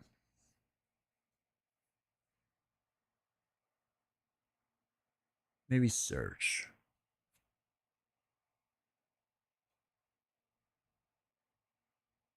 When a player is instructed to search for a card, the player is permitted to look at the cards, blah, blah. The player finds multiple cards, so the criteria, blah, blah.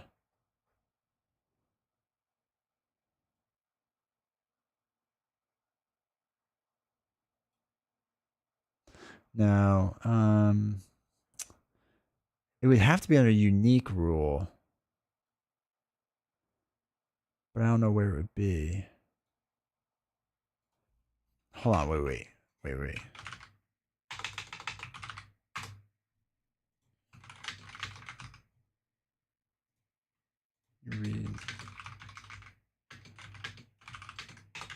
What would happen? Have a unique card in play.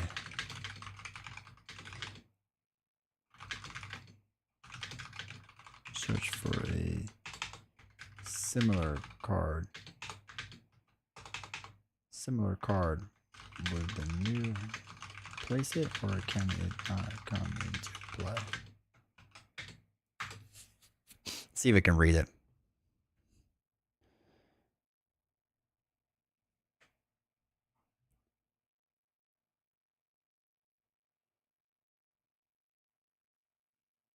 All right, so it's saying you may.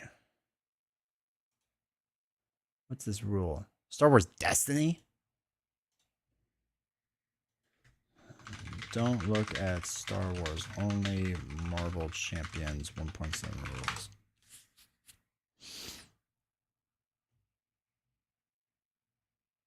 It's looking at an old rules reference. Oh, here you go. All right, so it's saying a card put into play. Okay, wait. That's actually useful. I'm not going to read its ruling on it, but put into play is a good point. Hold on. Is ChatGPT actually useful for rules?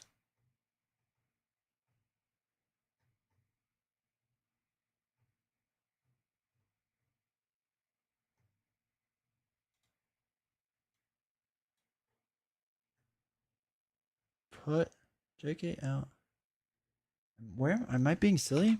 Put into page 30. Solely because the shield that's linked, theoretically, there's only one shield. Yeah, it's because it's linked, so it can't ever.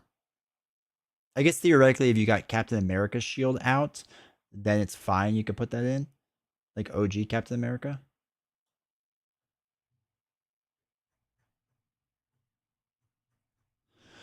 Hey, Queen, how's it going? Oh, Notebook LM is better than Rules. Is that what it's just called? Notebook LM? Is that what Google Gemini uses? All right, put into play. Playing a card involves.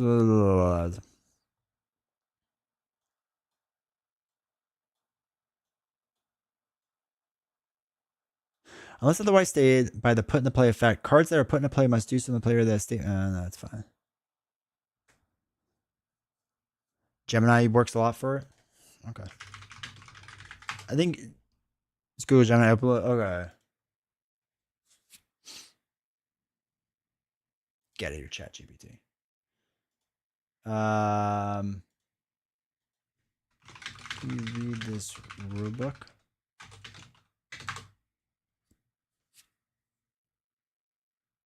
Okay, so I need to download it.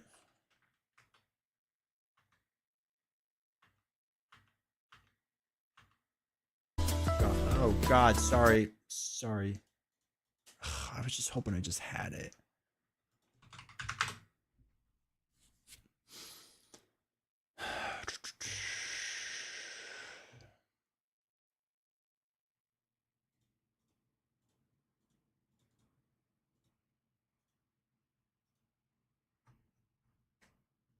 Kids in your AI. In my day, we had to read rule books. Reading's what old people do. We don't do that anymore. Silly. Oh God. Go away.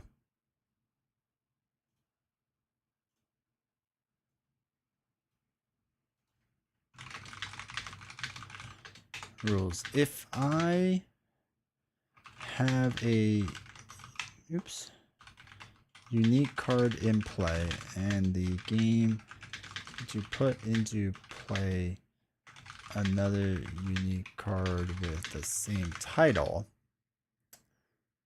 would the original card be removed and replaced, or does the card that would be put into play never enter play? Is this the future, chat?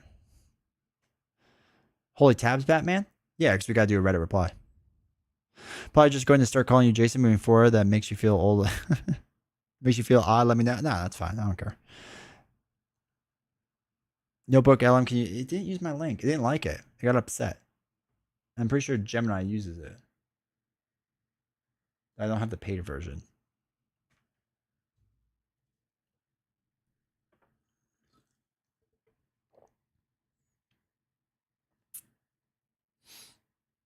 Hold on. We're getting there. Go, baby, go. Take all the time you need. You'll need to think that. Oh, I should have done reasoning, math, and code. Just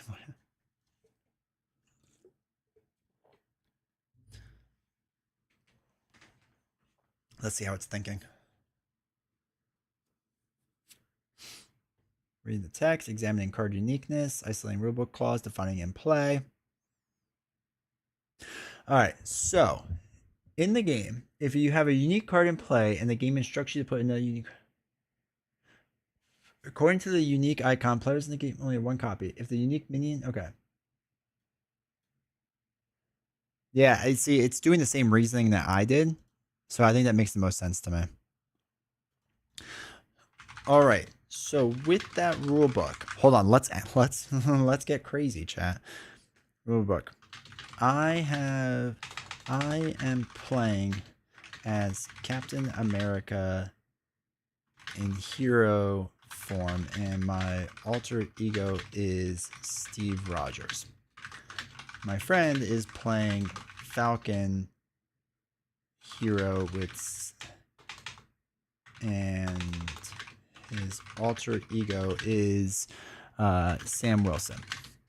If Sam Wilson has an upgrade leadership card with the title of Captain America, is it a unique play, or is it a legal play? Can there be two Captain Americas on the table if One of them is Steve Rogers and the other is Sam Wilson.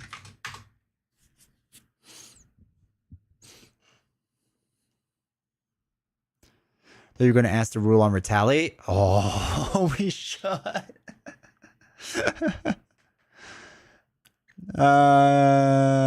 Is this the part where using AI hogs your bandwidth? Nah, this is fine. This is allowed. I thought you were going to...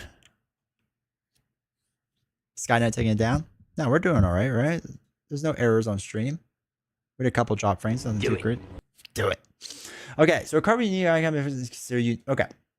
Based on the unique ruling from Marvel Champions, the card game, a card with a unique icon symbol it can't do before its title is considered unique. The players as a group are only allowed one copy of each card in play. Specifically, the rule states as a identities, hero, and alter ego sides share the same uniqueness. For example, a player plays Captain America, no other unique card of Captain America being played. This means that if you are playing Steve Rogers, no other unique card with the title Captain America, regardless of its type, upgrade, or ally, can be in play at the same time. Therefore, it is not a legal play for your friend Sam Wilson to have unique leadership. There cannot be two titles. Wait. Okay, let's outsmart it.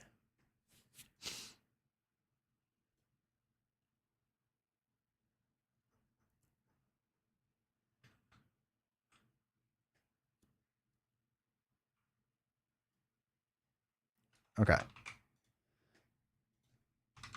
But doesn't the rule say on page 41 that we're going to outsmart AI? Toe-to-toe ruling. But two identities of the same alter ego. However, the scenario described your hero identity.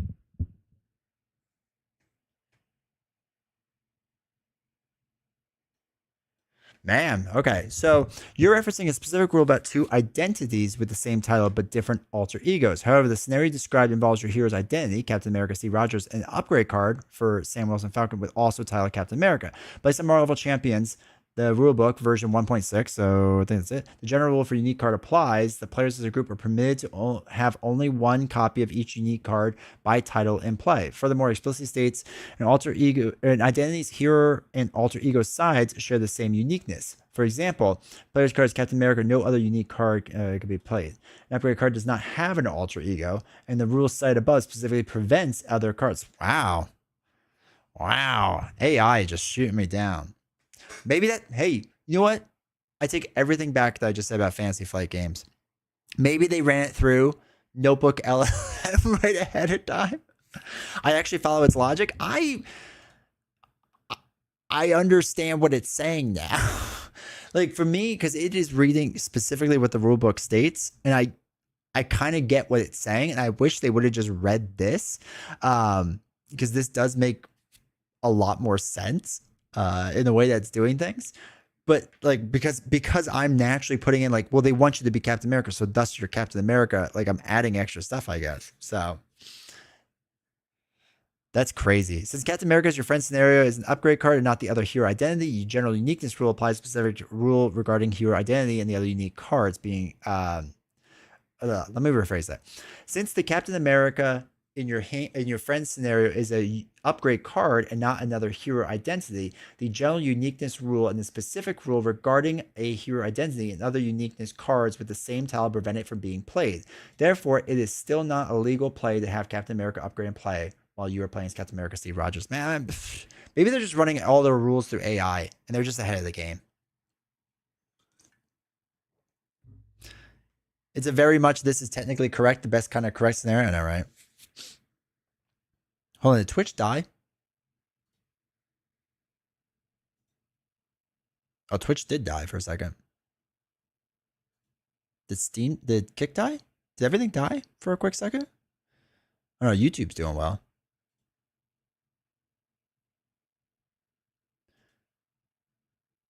Okay, so Twitch died. Literally everything else is completely fine. Kick was fine. Man, Twitch is just the worst, man. They're just having such issues. Okay. Let's go all out, chat. New rule question using the same rule book. If I defeat Thanos on stage 1 by attacking him, and he comes in stage 2. And he comes in with stage 2 and adds the helmet that gives him retaliate. Does Thanos retaliate against me even though I didn't attack stage 2 and only attacked stage 1 and defeated him in that stage? Twitch bought the farm for... Yeah, Twitch is so bad. All right. This will decide if I like AI or not. Oh god, I'm scared. Okay. When you defeat Thanos on stage 1 and becomes stage 2 and gains retaliate from attachment, he does not retaliate against the attack that defeated stage 1. AI is back on the table. I love it. You know what? I take back everything I just said that was bad about it, that with the Captain America ruling. I don't even care. It's completely right about that. AI has never been wrong about rules ever, and I reiterate that because it has officially stated, going through its rule book, that Thanos would not retaliate against me. All is well again.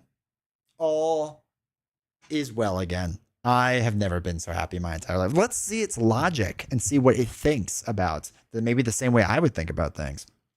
When you defeat Thanos in stage 1, he comes to stage 2 and gains retaliate from an attachment like something. He does not retaliate against the attack from defeating stage 1. Here's why, based on Marvel Champions rulebook. Villain defeat timing. When the villain is defeated, advancing to the next stage is a forced interrupt that occurs immediately before its triggering condition fully resolves. This means as soon as stage 1 takes lethal damage, the game transitions to stage 2 before the attack that dealt the damage stage 1 completely finishes its resolution steps. I never really thought about that, but okay. The retaliate ability triggers when a character is attacked after that attack. Oh, is that how they're doing it? Okay, I don't agree with their logic, but it's really fascinating how they're doing that. So in your scenario, the attack stage 1 Thanos and he is defeated. Because stage 1 is defeated, the game immediately advances to stage 2, force interrupt. Stage 2 Thanos enters play and the helmet with retaliate is attached. At this point, the attack that defeats stage 1 is trying to resolve its after attack resolve step. However, the character that was attacked stage 1 Thanos is no longer in play. The current villain stage 2 with retaliate was not in play during the specific attack. Since stage 2 Thanos was not the character attacked by your action that defeated stage 1, his retaliate ability does not trigger. Let's just say stage 2 Thanos naturally has retaliate and isn't getting it from an upgrade. Would that change anything? Would that change?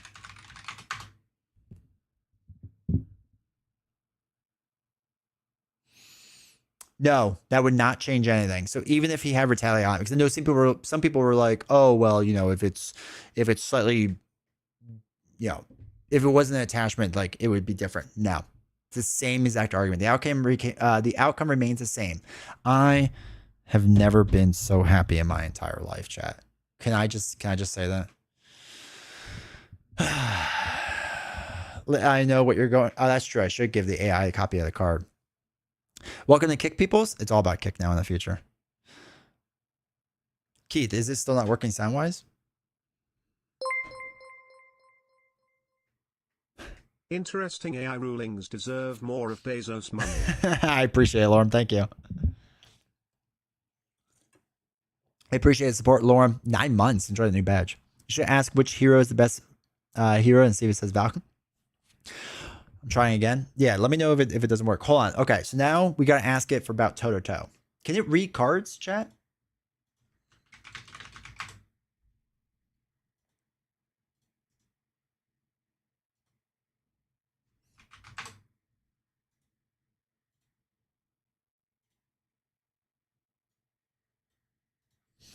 Okay. Okay, now, using the same rule book, I need a ruling on this card. Oh, I gotta look at the card because the ruling is weird. All right, so the thing we're going to be looking at is... Hold on, what was the whole argument? Choose an enemy, the enemy attacks you. Wait, how did the whole toe-to-toe ruling go again? I gotta remember how to word this correctly. It was basically... I could actually watch D20 checking the rules and AI. Loving this. I know, right? Works better as you can feed it multiple PDF sources and build a library for future use. That's awesome. Yeah, still no Silent Kick might be able to read cards. Hold on. Let me check my kick. Yeah, make sure it's not muted.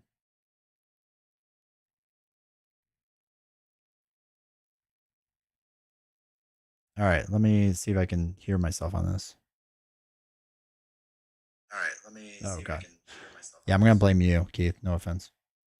I heard me.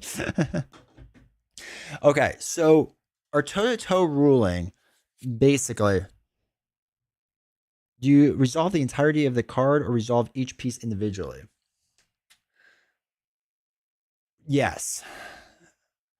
So would you resolve the entirety of the card or each piece separately? So can't spell. So for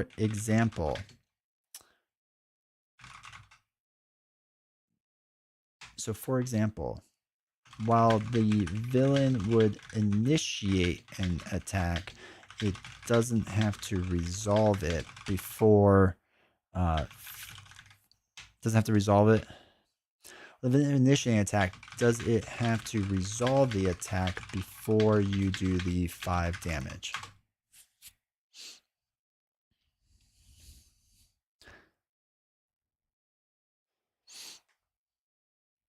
Oh, okay. For Tangled Web, it says toe-to-toe. All right. So, first step is the villain initiate attack.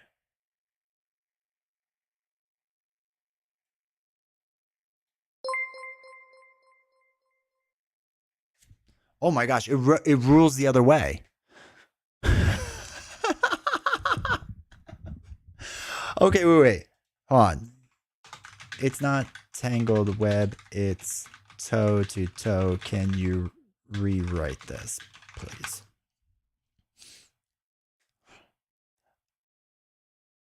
Paladin, thank you for the follow, dude, on Kick. I really appreciate that. Okay. Okay, my apologies. That's fine. So the card toe-to-toe has the following text. Deal 5 damage to the villain. Wait. No. It says, no. No, the text of the card says. No, it's reading the card wrong. It's reading the card wrong. Hold on. Hero action. Attack. Choose an enemy. That enemy attacks you. Deal 5 damage to that enemy. Would the enemy finish the attack, or would you deal 5 damage first? What's the order of operations? Okay, it was getting confused before I get too excited.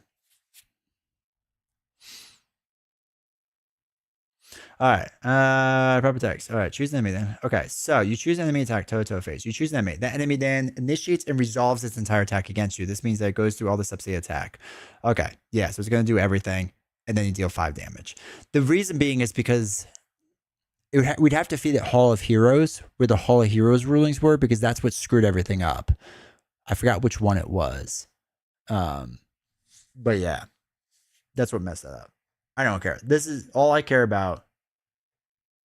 Is this. This is the greatest thing that's ever happened in my entire life. I'm so vindicated now. But I really like this. Actually, this is a really sweet way of doing rules in the future. So now that it has the rule book, do you just come back to this chat? Basically, Queen, if you're still here, do you just come back to this chat and like ask it a new rule? Or does like it remember the rule book? How does that work? How does the internet work? Asking for a friend.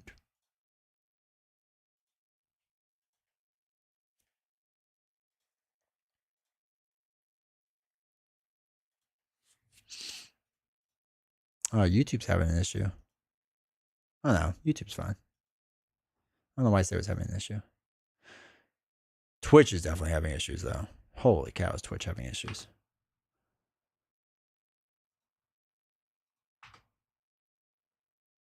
God, it's such a mess over there.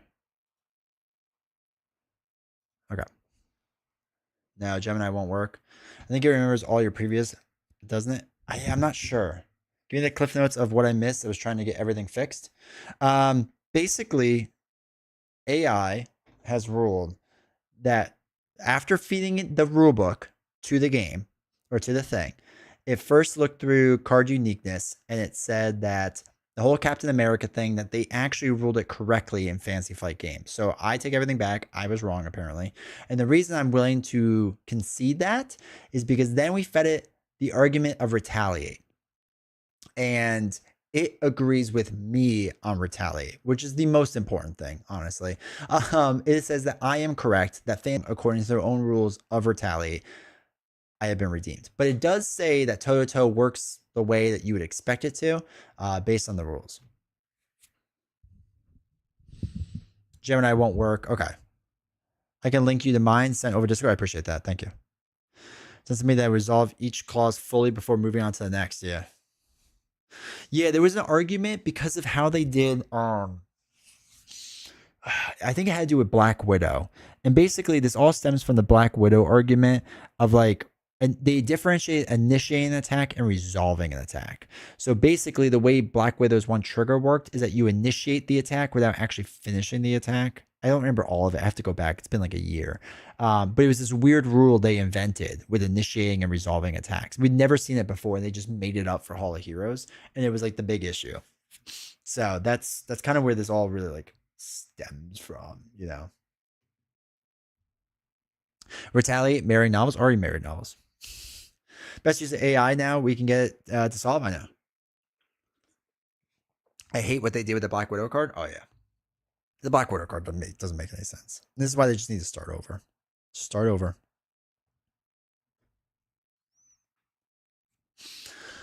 Okay, chat. Let's do this Reddit reply. I thought we were going to be able to do other things as well, but I don't think we're going to be able to because we're going to run out of time tonight. But that's all right.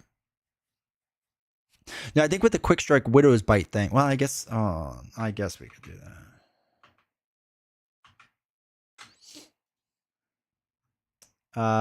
That's what it is. Widow's Bite. You're right.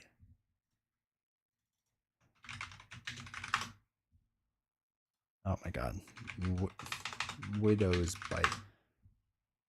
Bite? I must have missed the apostrophe. Okay. Okay. New rules question. Oh, wait. Why is this like this? Go back over there. Where'd my Widow's Bite go?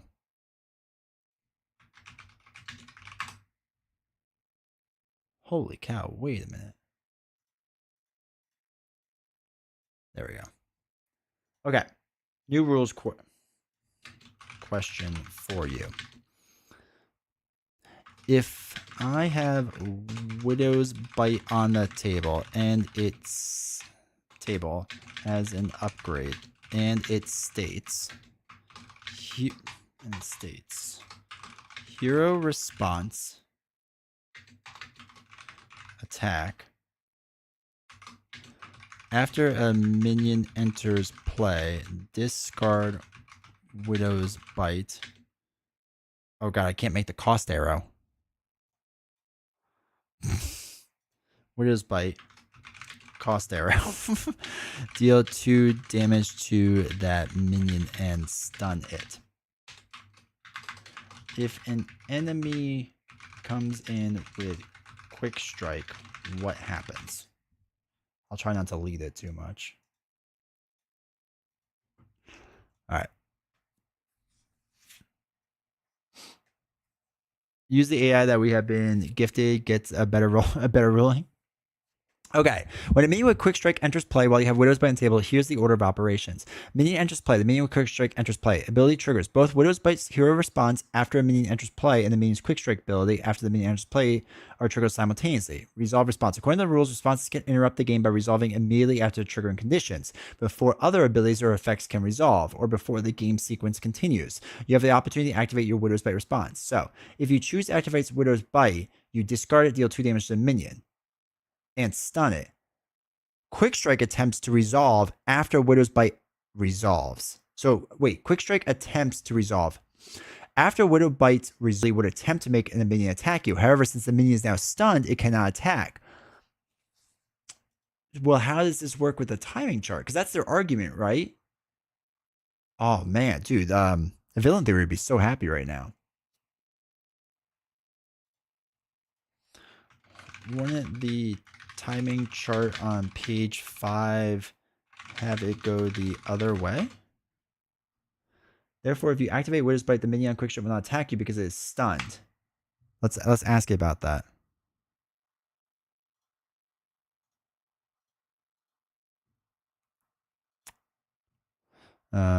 Hold on, it's thinking. Thinking. Huge lag? Oh my god, Twitch died again. My internet's fine. And it says it's not dropping frames or anything.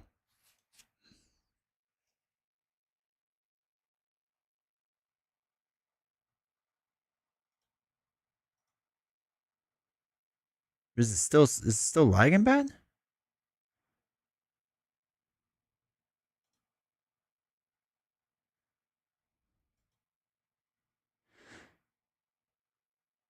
I can see it's saying it's not getting as much. For some reason, like, it is freaking out again. But we're not dropping anything. Oh, there we go. Yeah, like, we haven't dropped any frames. The actual internet's fine. Cap, how has Kick been? Has it been having any issues? If you sit in the same spot and don't speak, it's really hard to tell. That's true. I don't have the music on for you to hear. Because I'm gonna hit. So wait, there's no issues on Kick? Twitch is way behind YouTube for me? Dude, Twitch is just issues. It's so many issues. There's no lag anymore on YouTube after that spike. All right, it might just been having an issue for a second. I'm trying to see what it is, but like even on the back, like it's Twitch. Like it's just Twitch crashes nonstop. YouTube seems to just be running fine-ish. The problem is I can't see the exact stream health.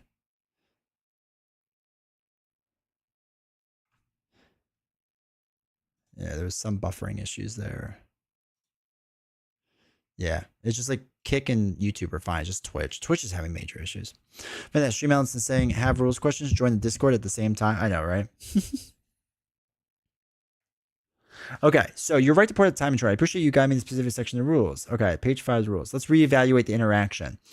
Widow's Bite states hero response after minion. Okay, so both abilities trigger after minion enters play or engages you. According to the simultaneous priority chart, keywords like Quick Strike resolves first, and the Widow's Bite resolves later. Therefore, the correct sequence is a minion with Quick Strike enters play, engages you. Both the minion's Quick Strike ability and the Widow's Bite are triggered. Due to the timing priority, the minion's Quick Strike ability resolves first. The minion immediately attacks you. After it's fully resolved, and then you have the opportunity to activate your Widow's Bite response.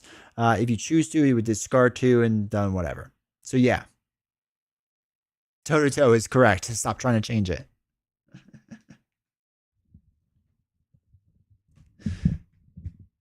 Kick is behind YouTube. That's fine. As long as it's going smooth, that's all I care about. Oh no. Yeah, so it couldn't read the timing chart is what it like messed up on. I think that was its biggest issue. But now we're smooth sailing. Oh man. That's fantastic, John. Love the specificity. Yeah. Yeah, this actually works really well. Did they just say bad response?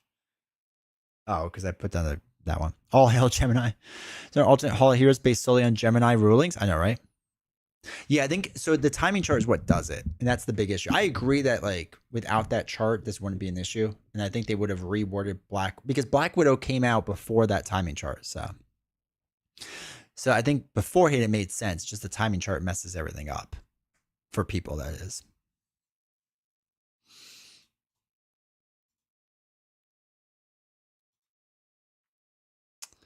All right, making sure everything looks good. Man, there's a lot of people on YouTube. Appreciate you all. Okay. now that we have messed around with Gemini, and we will all hail AI moving forward. And Queen, after stream, I'll look at the notebook thing. Can I also say that the Orioles were up 8-0 and they're blowing that lead? It's now tied 8-8. I hate my baseball team so much. Okay, let's do the thing I was gonna do like a long time ago. It is a long time ago, but here we are. All right, so we're gonna do a Reddit reply. We're gonna do it live. Feel free to interject at any point during it. I like hearing other people's responses and comments and things and all that fun stuff. So, yeah, please. Seems like conflict between rules is written and seemingly rules is intended. Yeah. So yeah, if you have any thoughts,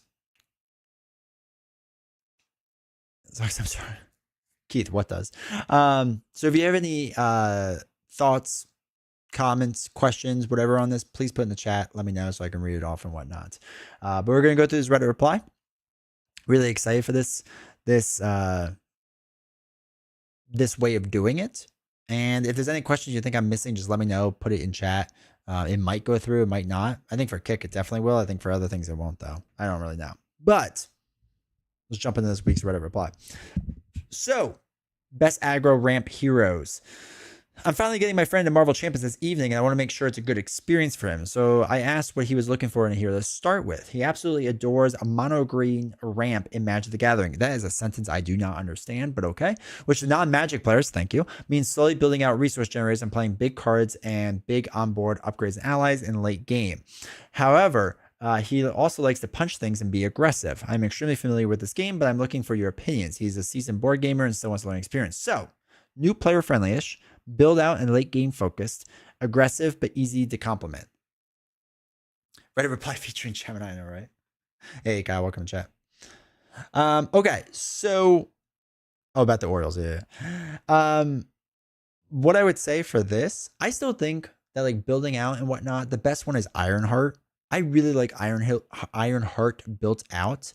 I think it just works really well. Like, because once you get her boots and her thrusters in there, like everything's going really strong. You can collect the tokens, right? So you just focus on the token game, and then the tokens deal like X amount of damage. Like, I think that stuff is so just strong and powerful. Like, it's crazy. So to me, that's like one of the biggest ramp up heroes, really. I guess you could also go aggression with like a hone technique dive bomb build would also probably work, I would say. Spider-Man is basic or Captain America. Captain America could be another one. He's got some good build out opportunity on the board. I think if you can get Captain America going aerial, I think that works well. We're just like dive bombing everything as Captain America. I don't know how you do it, but I'm sure we can figure it out. But no, it's Ironheart. I agree with you on that. Yeah. I think Ironheart's one of the biggest ones. And she just feels so incredibly strong at the end that like that on top of it just feels so good.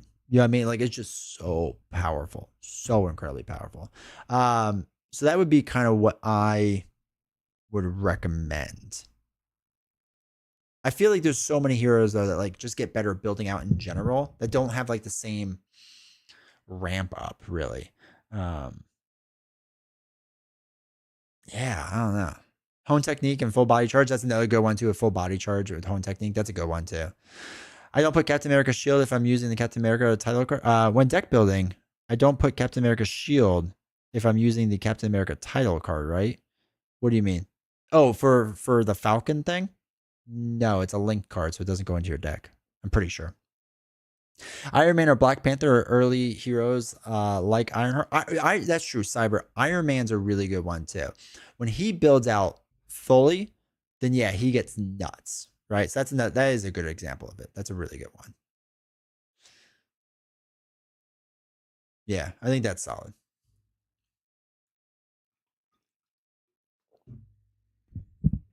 Okay. I'm trying to think if there's any other heroes that really stick out in my head. Witch, no. Strange is always kind of strong, so no. Maria Hill, you can kind of make the argument with the big ship, but I don't really think so. Who else does massive damage? Silk can do a lot of damage. Phoenix does a lot, but it's not really a ramp up hero. It's just like timing your flip. But she can hit for a lot. I guess Star-Lord in a weird way. Spider's a good ramp up here too. Spider gets kind of crazy. That is a good one. Because Spider, after you get all the things built out and whatnot, and you can like ready up and do all the stuff and whatever. Yeah, that's a good one too. Spider's good. I feel like whenever I think about massive amounts of damage, oh, there's actually two more that come to mind. Captain Marvel is a massive damage one as well, right? Captain Marvel goes nuts sometimes, especially when you build up like the 10 counters on the channel energy thing. That can get nuts, and especially with our card draw and like resource generators and all that stuff. So that's a big one. Star-Lord always feels like at the end of the game, he can do insane amounts of damage. Agent Venom's not bad. I feel like he ramps up pretty quick though. It doesn't have a lot of like resource generators, right? Because there's really no Guardian resource generators. But he's not bad. It's just like getting his upgrades out. So I get that because like you're getting his upgrades out. Hulk just always starts off strong. Hulk is just beast to begin with.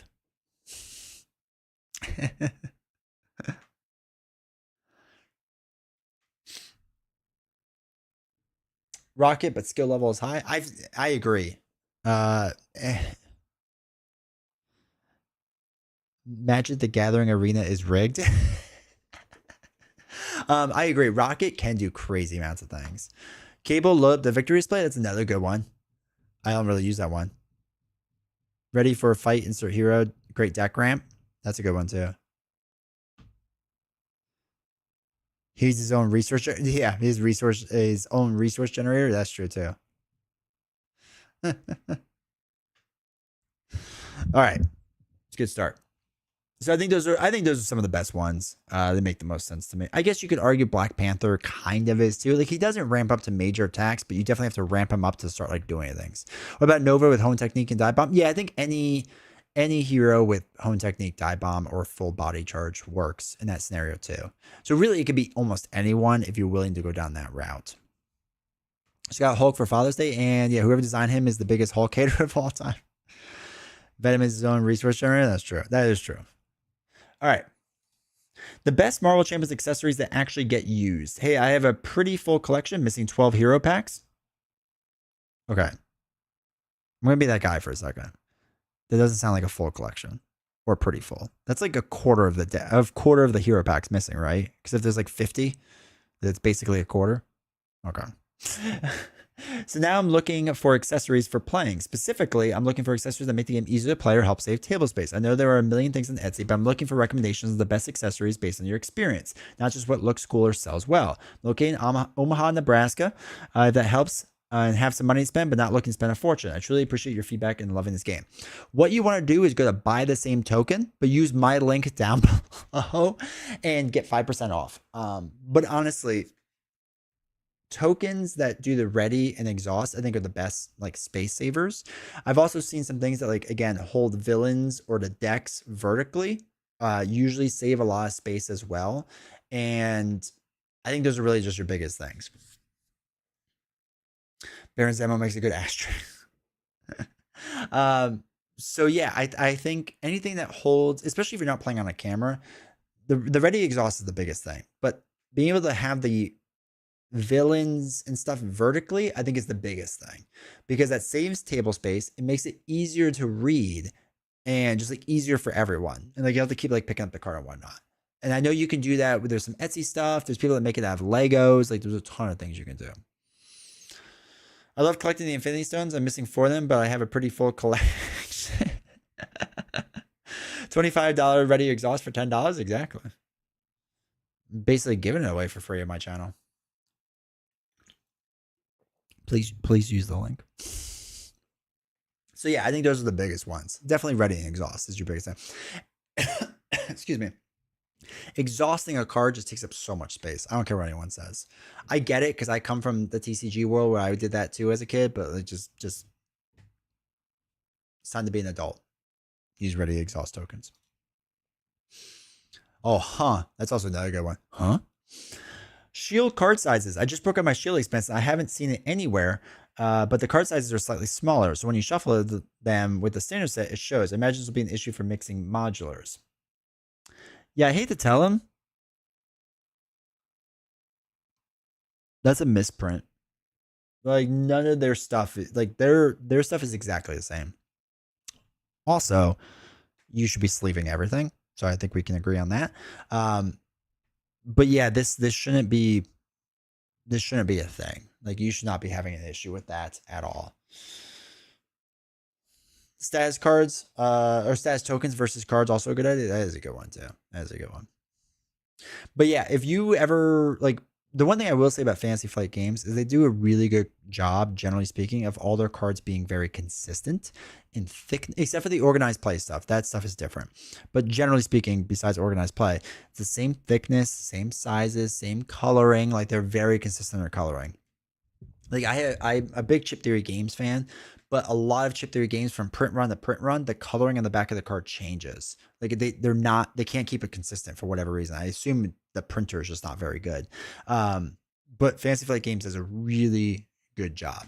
I've definitely seen card sizes vary. Really?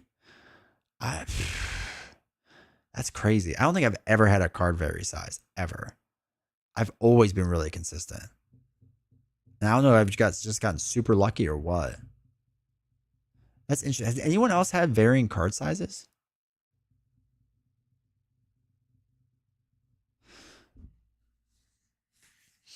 And then Lorem, do you sleeve them?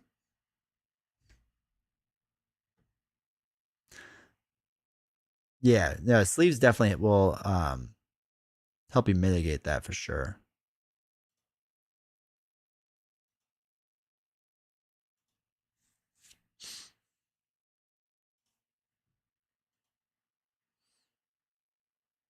Get Roll Trigger whole collection. Thickness different. If I didn't see my cards, it's very noticeable when you go to shuffle. That's fascinating. Huh. Have you ever thought about returning it? Well, I guess it's a little late now because you can't really get recopies of them. Doesn't it help that it takes? No, that's fine. It's Twitch. Twitch is so slow. It's so bad right now.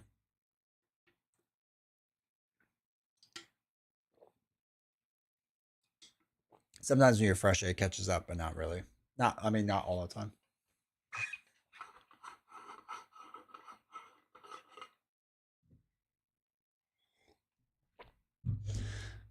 But yeah, that's wild. All right. Still, if you get a new expansion, if you can return it, see what you can do past that. I haven't noticed any difference with mine. Okay. They're consistent with the set, but between sets it varies. Interesting. That's fascinating. Well, that's good to know. It's good to know that for this person, for Truthful Cactus, there's another one. I honestly don't know. I've never paid close enough attention. That's fair. Yeah, that's true. I guess I haven't paid super attention. I guess I've just never noticed it. And I usually notice it with certain things. Like I said, with like Chip Theory games, even opening a new box, like immediately I can look at it and go, the coloring's off. But sizes, I don't know. I have to think about that more. I would go check, but I'm not unsleeving all that. All right, so firepower and overwhelming force. Played Red Venom tonight, and geez, does he love the new aggression cards on Winter Soldier. Played Face the Past, used Man on the Wall to play Thor for free, and immediately added 4 counters to Hall of Heroes by nuking all 4 symbiotes. Can't do that. Later, I used aggressive energy to pay for firepower, exhausting my pulse grenade and 2 pistols, and added 2 overwhelming forces. Would this be 4? Okay, wait. So yeah, you can't do Hall of Heroes on that because Hall of Heroes is, like they said, killing minions doesn't trigger on Hall of Heroes. How many of us play with naked cards? I know Queen of the Board does. I'm going to convince her one day to get sleeves. Sean, I don't play without sleeves. I want to know. That's fair. So yeah, you couldn't trigger Hall of Heroes. Aggressive energy to pay for firepower, exhausting my pulse grenade and 2 pistols and no overrun force. Would this be 4 damage times 3? The aggressive energy. I don't know if that would. What does it say?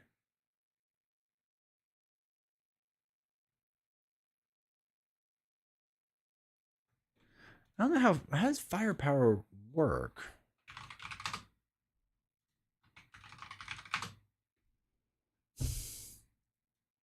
I'm really tired. Is Firepower a new card?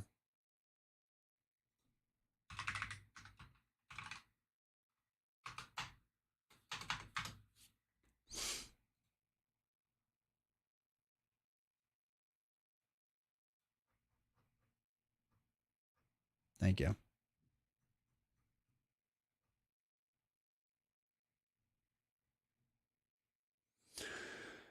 Exhaust 3 weapon cards you control. For each upgrade, exhaust this way. Choose an enemy and deal 3 damage to it. This attack gains ranged. And then what's the other card?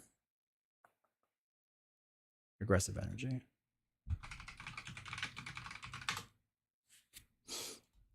All right. When you spend this to play an attack event. Okay, attack event. That event deals 1 additional damage. Choose up to 3 weapon upgrades you control. For each of those upgrades, choose an enemy and deal 3 damage to it. Oh, so would it be 444 or 333?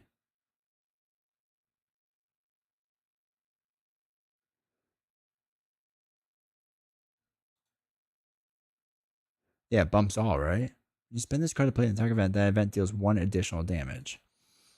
Yeah, it should be for each, basically each instance of damage. Because when I read it, it should just be 1 more, but that's not what it is.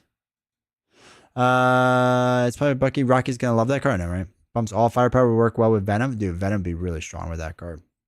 444, yeah, that's what I'm thinking too. So yeah, 4 8 12. Or 4 8 12. 2 overwhelming forces. What is overwhelming force? Overwhelming. Okay, is that a new card? I don't even know what overwhelming force is. It's the problem when new cards come out, man. If you use like Hone Technique Die Bomb rule, then yeah, that tracks. Yeah. Keith, that makes sense. Go to Gemini. I don't know if we would know it. What is overwhelming force?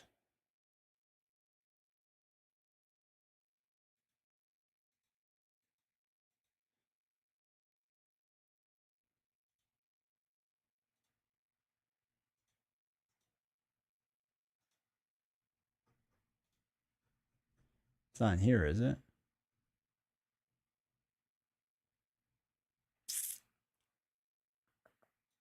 No. Aggressive stance splitting for a flight.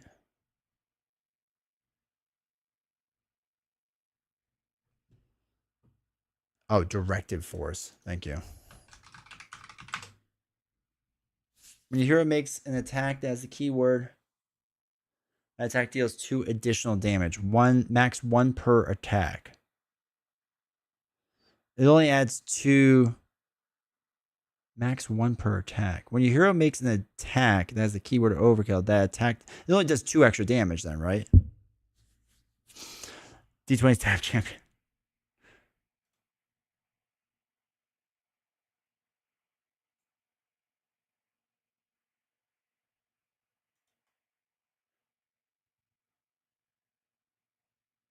Yeah, I think that's only 1. Oops. I think that would work. So we had 4 8 12, but it'd be 4 more basically, right? No, wait, because it's only max 1 per attack. And that was 1 attack. So you can only play 1 of these, right? God, it's a very confusing situation. Plays face pass. Okay.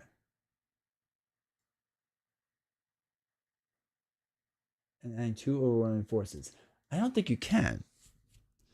It's 3 separate attacks, or it's 1 attack that has 3 instances of damage. I think because you can only do max 1 per attack. I always read this that you can only do it max 1 per attack as like the entire attack. 4 4 4 2. Yeah, that's how I read it too. Because you won't be able to play 2 of these cards. Gives 2 for each instance?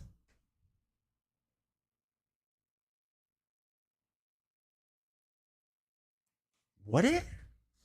So it'd be a 6 6 6? So at least we all agree that it can only be one directive force.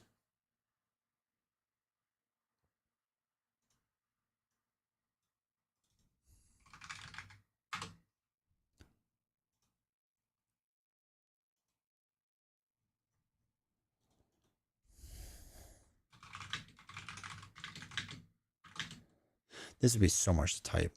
I don't even want to type into the rules.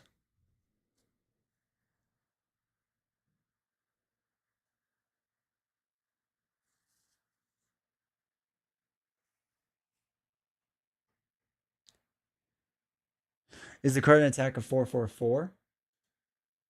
So the card itself, get rid of that, is technically, so what it is, wait, where is it? Oh, firepower, there it is. So the way it's working, right, is they're doing firepower. So you exhaust up to 3 weapons you control. Okay. For each one exhausted, you deal 3 damage to it. Okay. So 3, 3, 3. We all agree on that. Then you add aggressive energy. And if it works anything like home technique, or I'm sorry, die bomb. Right? You deal 7 damage to an enemy and 1 to each other enemy. Right? This is kind of the same exact wording to it, right? 1 to each enemy and whatnot. So you deal 3 damage to it 3 times. This would make it a 4/4/4. Right? So we all, I think, agree that it would be a 4/4/4 attack with that. The question is now when you add directive force, is it 4/4/4 plus 2? Is it 6/4/4 or is it 6/6/6? Hey, Canadian, how's it going? It doesn't add 2 for each instance. It says the attack gets 2 additional damage, but not increasing damage made by the attack.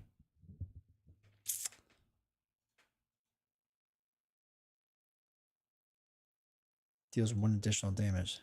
I mean, directive force is the same wording as aggressive energy, though. That event deals 1 additional damage.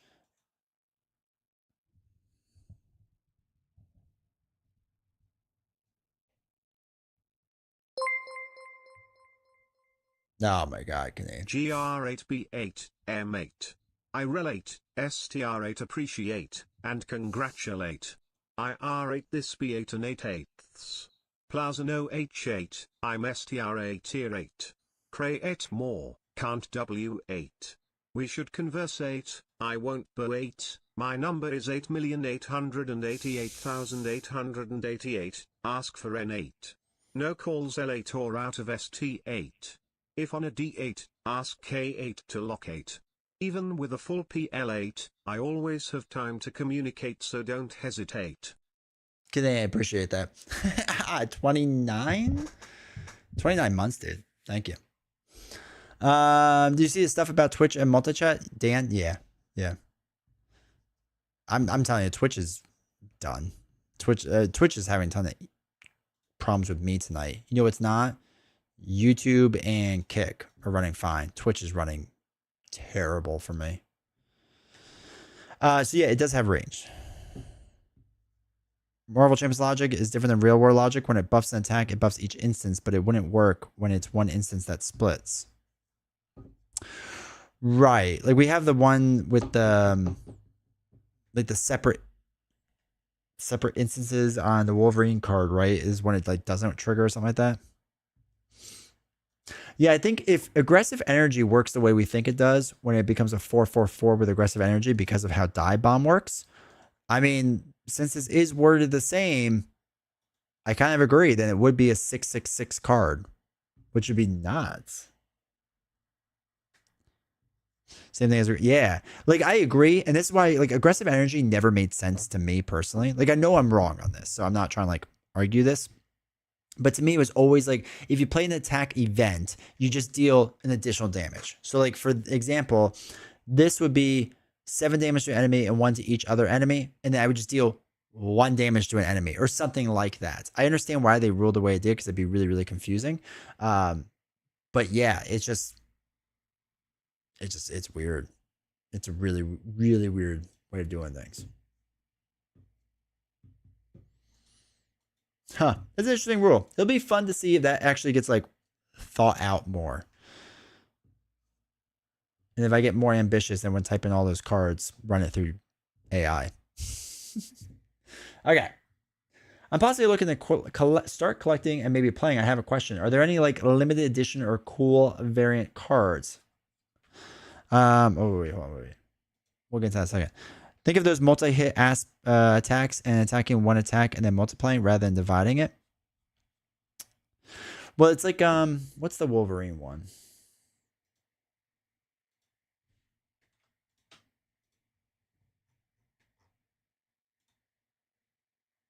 Because the one that always messes people up is this one, right?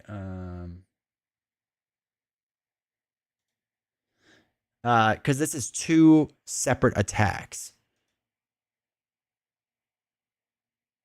It's something like that. It's like only one, or maybe it's not that one. Yeah, because it's two separate attacks. I think is how this would work. It'd be different if the attack was like dance that. Yeah.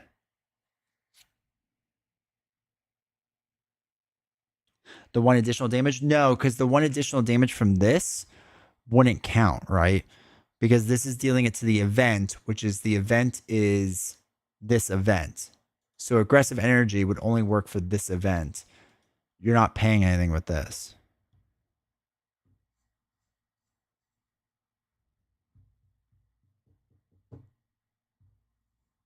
Each bullet point is a separate attack, yeah. This is what makes it really confusing. So like for using this with aggressive energy is like different.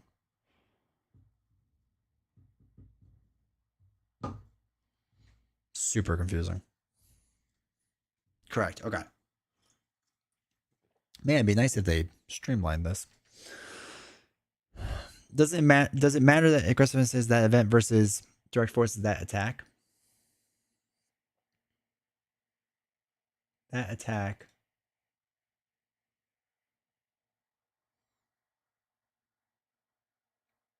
I don't know.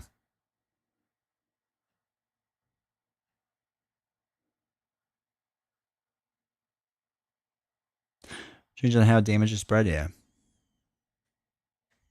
Aggressive energy buffs each attack you make from the event.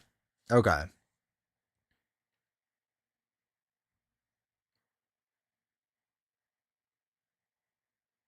Let's put an attack event as opposed to attack. I don't know. There's so many ways to have improved this whole thing. And it's like, again, if it takes me, who's played this game for 5 years, can't understand this, and an entire chat of 50 people to try to figure this out, like, come on. It's too complicated. It's too complicated. It should not be this hard.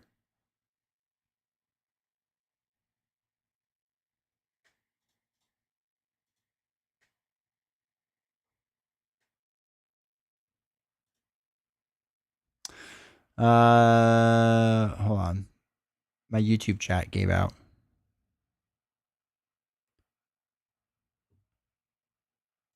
My God, everything's just having issues. Hold on really quick. Multi-stream chat, pop up. Oh, YouTube chat finally came through. There we go. All right, so I know I missed some things. So, and then change the new ruling back to its original ruling with a slight word difference on now. Did you been through the ringer or no? Reminds me of how many people does it take to change a light bulb? So it goes back to the melee rule, which I think came out in the first year of the game. Yeah. Melee was a mess in the beginning because melee is one of the first cards. Kick it is then. Kick is just so much better.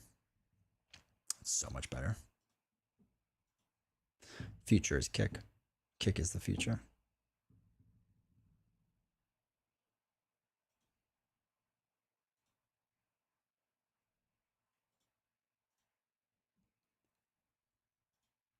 All right. That's enough of that. I can't handle this anymore.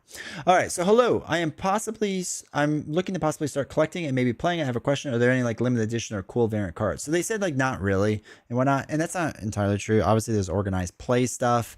You can do that. And that is variants and whatnot, but they're very, very hard to get. Don't even bother. There's no random packs. Well, there were random packs in one of the organized play things. So get that. The rules give me brain fry. All right, new card question. Firepower reads exhaust. Oh, here we go. Up to 3 weapon controls you control. For each weapon exhaust that way, choose an enemy and deal 3 damage to it. Attack gains rage. Does that mean the damage can be split against 3 separate targets? Or does that have to be the same? We just had it. Exhaust up to 3 weapon upgrades you control. For each upgrade exhaust this way, choose an enemy. So you get to choose one enemy, and one enemy. Due to the rules minutia, I know, right? So, yeah, to answer their question, it doesn't have to be the same target, right? Let's just make sure I'm reading this right.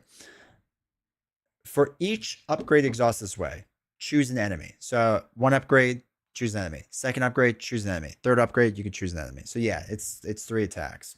So you're fine. So yeah, it does not have to be the same target. Cool. We're crushing it right now. It's be the longest Reddit reply due to the rules minutia. That's all right. That's just how people learn, so it's fine. Plus, it lets us get into the more detailed stuff. All right, Tainted win. I absolutely love this game, but one of my few gripes is trying to keep track of everything. Hey, okay. I just played Strife, and I remembered to give him an extra boost card when he attacks and give myself the extra 2 cards. What I forgot is to pay the extra resource when playing for cards. So got the bonus of the 2 hand sides, but no downside. I did my best to fix it, but definitely a Tainted win. So I agree with this, but what I have learned over time is that I don't think anyone ever has played a perfect game. Ever. So it's kind of one of those things that's just like, do your best. You make so many rules mistakes. And I think we all get caught up in this idea that we need to play a perfect game because then we're not playing it right. And I get it. I do this too. And the thing is, like, as long as you're trying your best and you're having fun, whatever at this point, right? It's a little bit different for content creators, I think, because again, content creators, like, you all are quote unquote learning from us. So if you're learning from us, like, you want it to be right. So there's like a little extra pressure, but generally speaking, most of the community is pretty like chill about it. They're like, if I make a rules mistakes, like, you just point out in the comments, be like, hey, don't do this. And like, that just helps everyone. So I think that's a good thing. So I know a lot of people stress about this, and this is why I put this question up there. I get it, but don't stress about it. It's really not worth it. Play Firepower in every deck that has weapons with aggro? 100% you should. It's a complex game. You try to follow the rules and have fun. Yeah. Firepower makes 1 attack. If Firepower was multiple attacks, like Dance Death, it would be different. Yeah.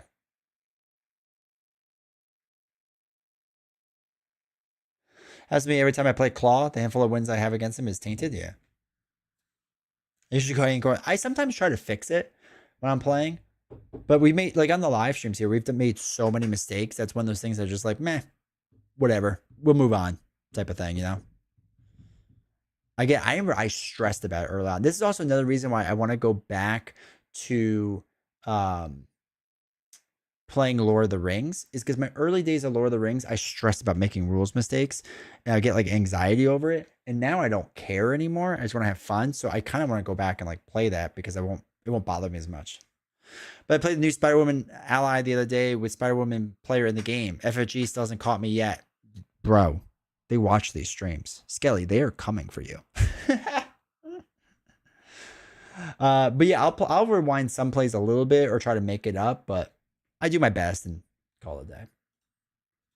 Infiltration question. Infiltration says, pick a number, discard that many encounter cards, then thwart 1 for every card discarded this way and put 1 discard minion into play engage with you. If you paid for it with Passion for Justice and discard 5 encounter cards, what does Passion for Justice, see also Operative Skill and Shrink, add to? Holy cow, there's so much math tonight, chat. I should have read these ahead of time. All right, so what am I looking for? Infiltration.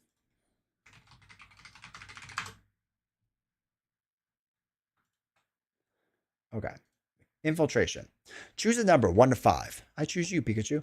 Discard that many cards on the top of the encounter deck. Remove 1 threat from a scheme for each card discarded this way. Put 1 minion discarded this way into play. Engage with you. Okay.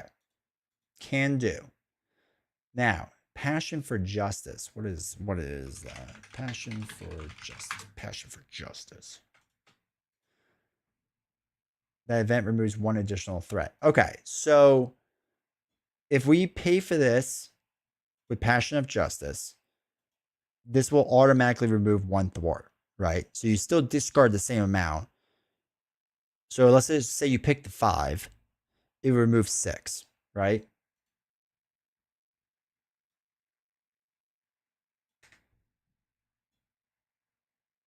Yeah, it should be 6 total, not 5 times the 1. The worst is finding you have been playing something wrong the whole game. I know, right? Mess up all the time, but I just do my best in house rules to, yeah. Mistakes, cheating, potato. Yeah, so it's just 6. And I get his argument that's like several instances of attack. So is this several instances of thwarting? I don't think it's really several instances of thwarting. You're just removing X amount basically based off the X that you picked. But crazy word problems, yeah. Again, like they I mean, this is just a lot of text to basically just say choose 1 to 5, discard that amount, and remove threat equal to that amount. Any minions or the first minion discard that way put into play, right? Like there's a way to shorten this. Again, they should be running all this through like ChatGPT. So yeah, it shouldn't be. Passion and justice should not trigger on each one individually. Like that's not correct. Yeah. Okay. We'll make sure they're thinking the same thing as me. And then it's a single number. Right. Yeah. Okay. Does Slingshot count for Spider-Woman ability? Text might as well say remove 5 threat, search for 5. I know, right? So does Slingshot count for the Spider-Woman ability? All right, so Slingshot. Hey, somebody reveal this card. A really good D20 vote-fucking. Okay, so Slingshot, spend an energy resource. Okay, just double checking the interaction. As long as I have an energy resource, I can place Slingshot and use a basic power when you play an aspect card. So it's basically put into play versus playing.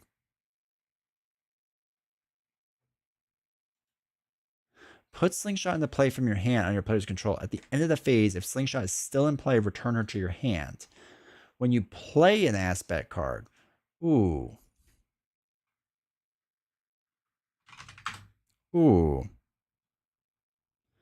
Good Gemini? Yeah, you should, dude.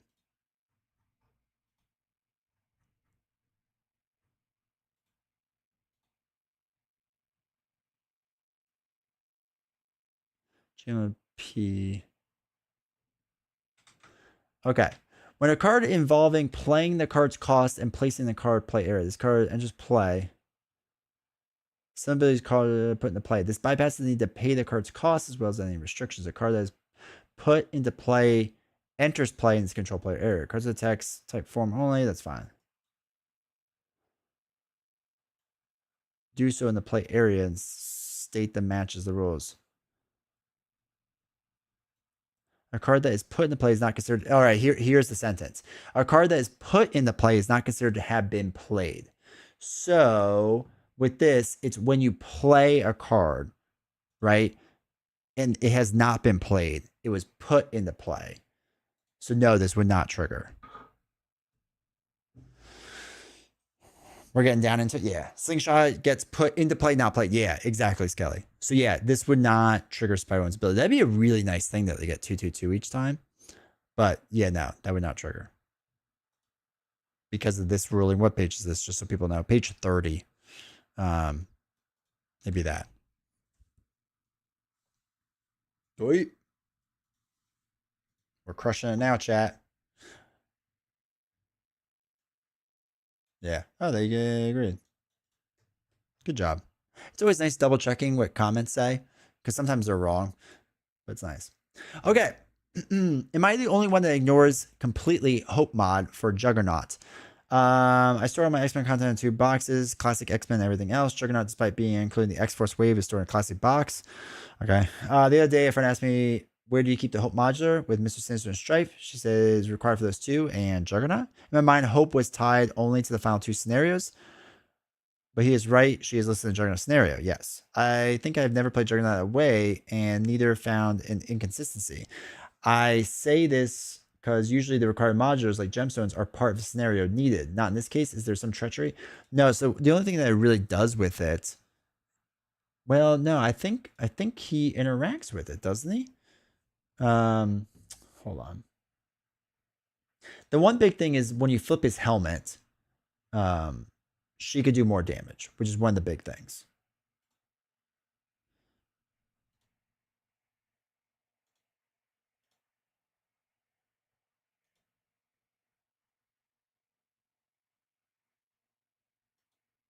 I thought he had one that attacks an ally.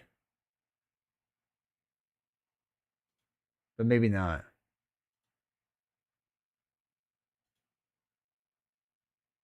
Well, this is big. Ground pound is taking indirect damage, so you can't put it all on hope.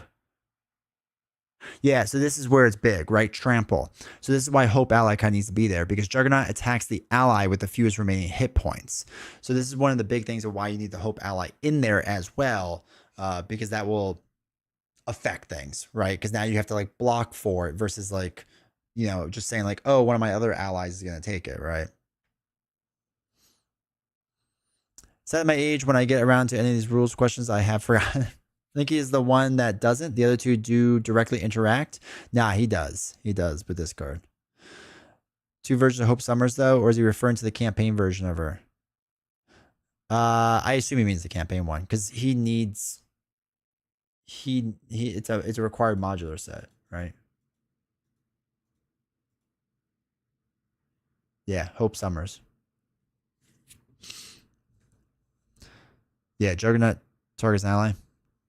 45 did say at 45 minutes and 50 seconds.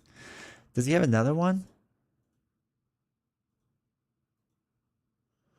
There's the ally one. Flip the helmet. And then Hope. Okay, so it's just that card. The others are not directly... No, they're not, but they could affect the game and how it works.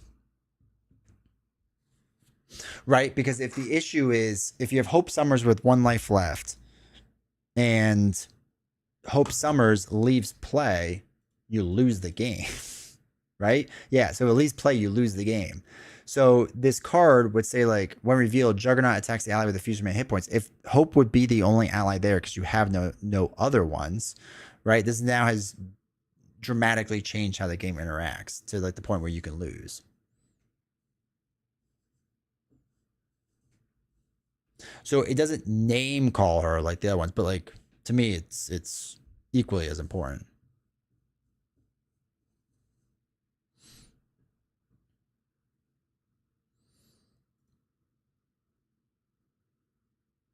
And again, the ground pound one just makes it more interesting. Do you timestamp these videos based on discussion? Sometimes. Not the live streams, I don't. You can just use Google to ask what happened. Its AI is pretty good on the streams. As long as it runs through. Sometimes it takes a while. But yeah, that's the only other one. Interesting. Really thought there was another one too on top of it, but say la vie. Let me get rid of some of these. Okay.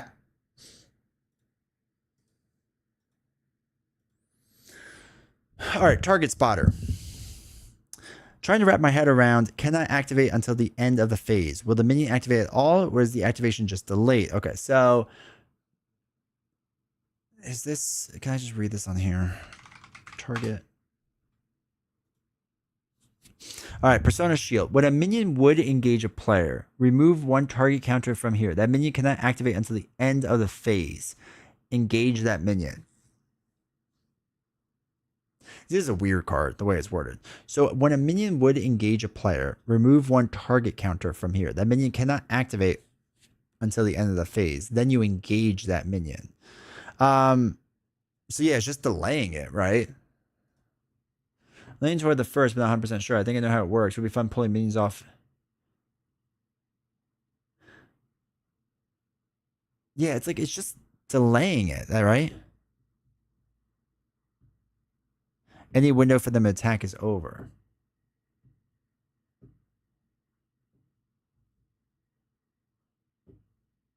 Right.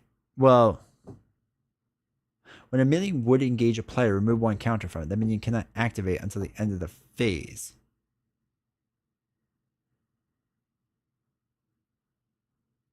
Right. I guess like when you would normally get a minion though, like I assume you would get it on the encounter, like the encounter step, right? So it seems weird to me, like the wording on it. Be good for Thor. Because it's like they're not going to activate anyway unless they have Quick Strike. So I guess it negates Quick Strike, which could be good. It's not delaying, it's blocking activations. No, but the minion has already engaged you. Right, so like if there was a minion already on the table. All right, so you do the villain phase, you do the minion phase. Now you're doing the encounter phase. I flip over random minion A, right? It doesn't really matter. They don't do anything special. They're blank or whatever. So they're already out there. They're not activating against me anyway. They're just coming on to the table. So when the minion would engage a player, so they have now engaged me, right? Remove one target counter from here. That minion cannot activate until... So are they saying... Hold on. Engage is when they would activate?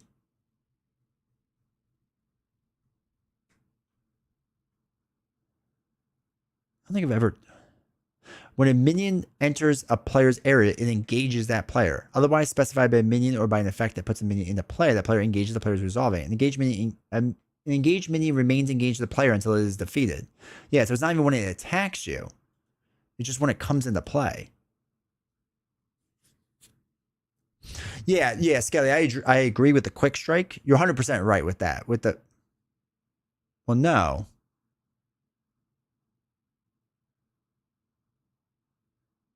Wait, when a minion would engage a player. Oh, I guess it's interrupting when it would be on the quick strike. So it would interrupt before it got to the timing chart. Okay. Or if a minion came out on a boost, it could, and that's true, should be. If it came out on a boost, it would stop it then too. That's a good point too.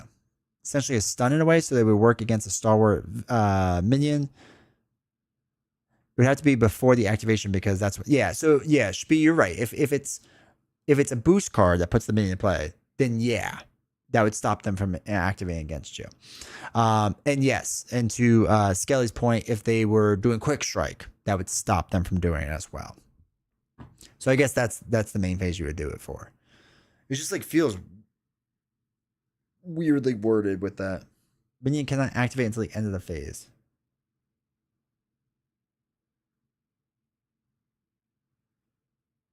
Yeah, it's just, it feels weird the way they word that. I mean, I get what they're doing.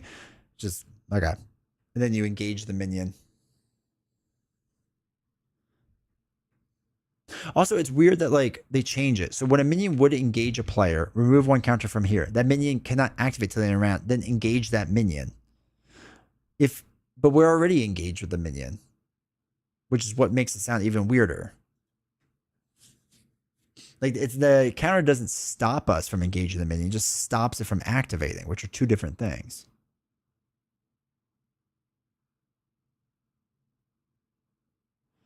I don't know. That seems like really weirdly worded. Like really weirdly worded.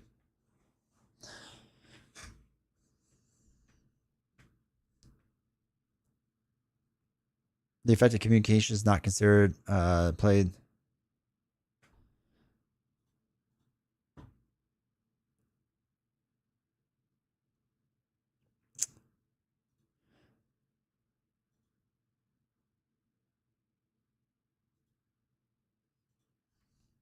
The minion.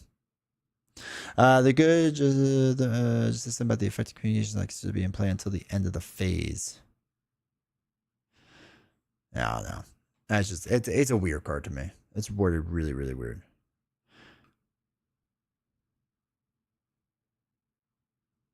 Quick strike triggers when you engage a minion.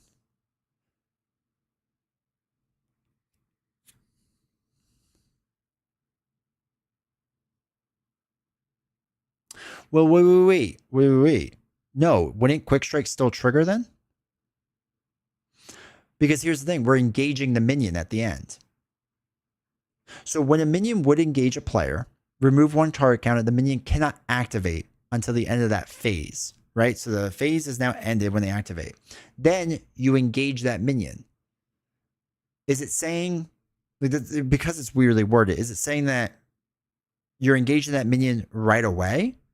I assume that's what it means. You're engaging it right away, not after the phase ends. It gets lost in text. It shouldn't be that way. Yeah, I agree, Cyber. I assume what they're saying,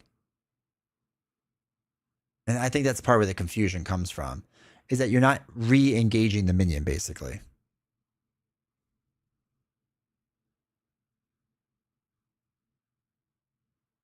Yeah, that's weird. I get what it's saying now. I'm getting there. I got it. It's just worded weird in my opinion.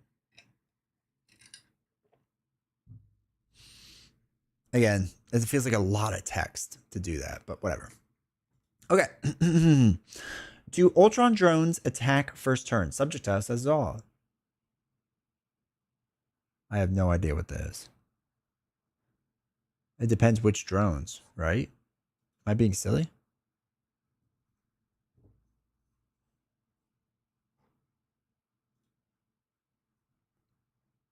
Or it depends which Ultron.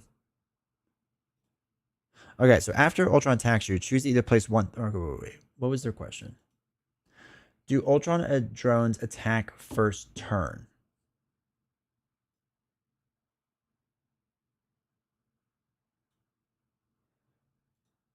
So, after Ultron attacks you, choose to either place one threat or engage with you as a drone minion. Okay, that's fine. When Ultron attacks you. Okay, so this would be when interrupt when Ultron attacks you, put the top card of your deck face down and play engage you as a drone minion. Yeah, because it's all happening in the stage. So they would still attack you. The reason Quick Strike is noble because normally minions are revealed in step 4 of the villain phase. The reveal of encounter cards. Yeah, but that's different. Minions without Quick Strike do not activate when they are engaged with the player. Only Quick Strike minions do. I hope that helps. They have the moments the villains. Do the attacks turn the first turn they are summoned? Yes, they absolutely do. So Ultron would summon them, but the minion phase hasn't ended, right? You're still doing Ultron's phase. So Ultron did his thing. He brought his minion out. Then you enter the minion phase, and that's what happens.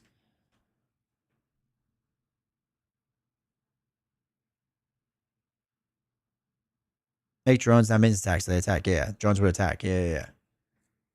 I feel like this is like a really weird thing I've never heard about. Wait, there's an argument on BGG? Are we supposed to be doing BGG forums? They put in face as man disease. Okay. Alright, so when Ultron puts drones into play when he attacks, the drones attack immediately afterwards, given the villain activates first and then enemies after attack. Yes.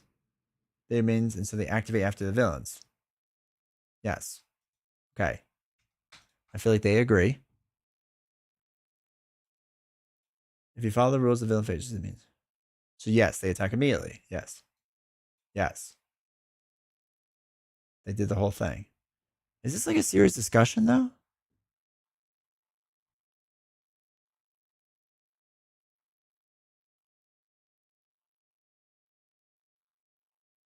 Whoa, wait. If a minion engaged with me during the villain's activation or during the minion's activation, will it activate against me? If that minion engages with you before the end of your minion's activation, so it will activate. If it engages with you after the end of it, it will not activate. Yeah, that makes sense. Oh my gosh, they're just going back and forth.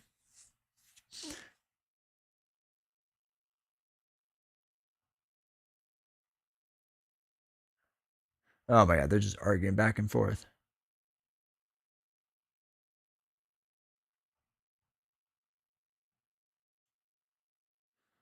For each activation, any minion engaged the player also.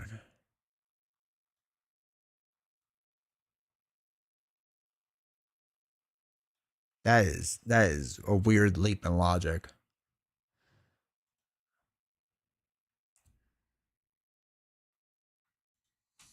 What does this one say?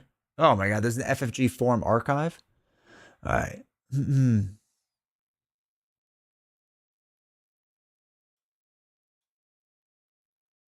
Man, people are reading into this way too much.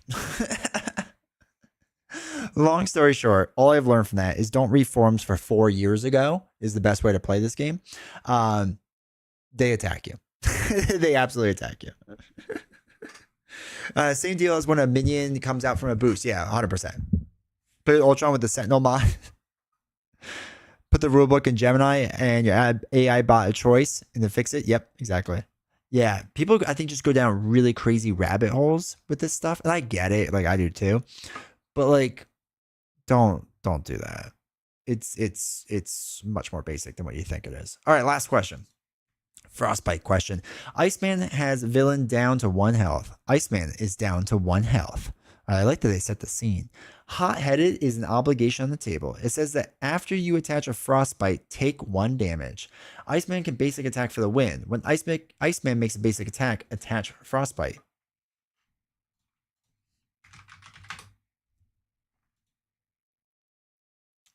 It's not forced. You don't have to do it. When Iceman can make a basic attack for the win. When Iceman makes a basic attack, does Iceman's damage kill him before? Yeah, you just don't do it. Just don't do it. Problem solved. This is always trips people up is interrupts and force interrupts. So for example, again, this is interrupt. So you can choose to do it or not. You do not have to, when you make a basic attack, you do not have to attach it. So you make it super easy on yourself. Just don't attach it. Problem solved. You win the game. Congratulations. But I do enjoy when they set the scene. I guess that's actually another good point. So if you were to say it's forced, right, what would happen just for funsies? It's an interrupt. So technically Iceman would die. What is it? Hot-headed? Oops. So after you attach a frostbite upgrade to an enemy, take 1 damage. So yeah, if you were forced to do the interrupt, you would attach this, and then this would trigger and kill you.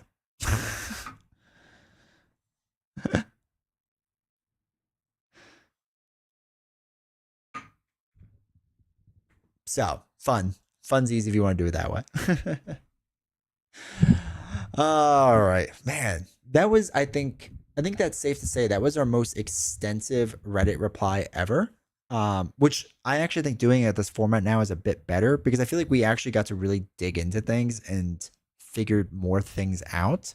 And I've learned now that I'm just going to put all the rulebooks in AI and just ask it questions that way. And it'll probably be much faster.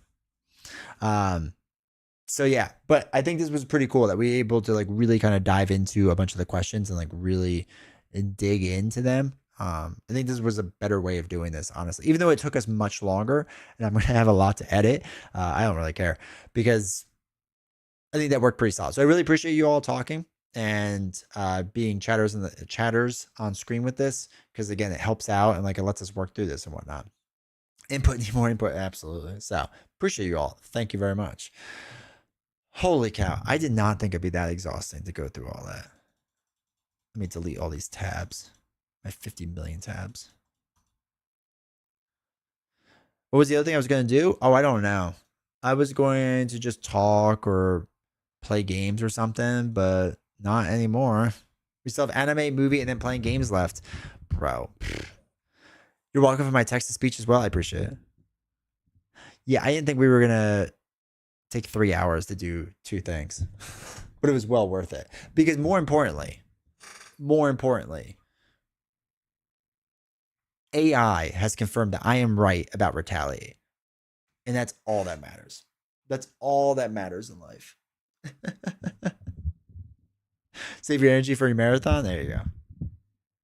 Nah, heck. I mean, for me, it was great. Got 2 videos out of it, so I appreciate it.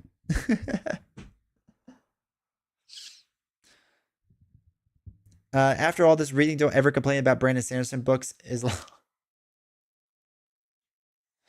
not just a little bit of Stellar Blade, you know, like an hour. I mean, man, I don't know if I can handle that. Also, I appreciate you all coming over the kick, so thank you. Enjoy your not ads. All right, tomorrow off so I can spare an extra hour. Yeah, I thought.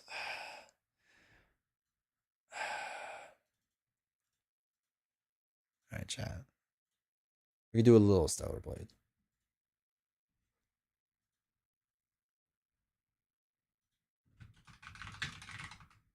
I need to upgrade my stuff first, though. The stream titles and whatnot. So if there's any children watching, you have to leave. We are now a mature stream.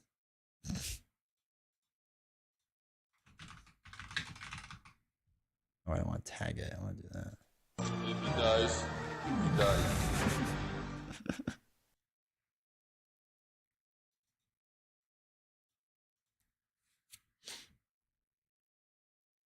Worried about Retaliate and two caps can't coexist. Good times? I know, right? Who knew? Waifu Wars? Dude, I can't wait. Gotta love federal holidays. What federal holiday is it tomorrow? A non-American one, I assume? I don't think we have anything.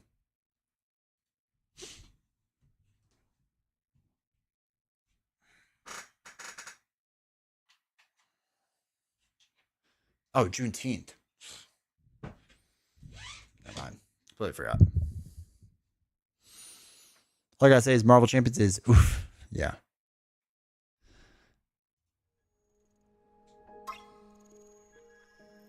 Hold on, I gotta see how bad my outfit is.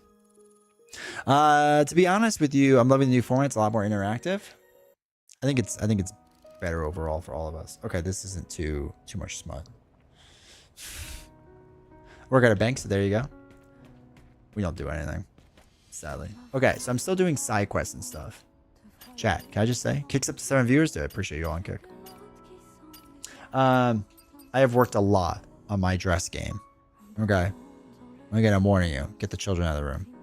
What are y'all doing Friday? I think we're playing SWU.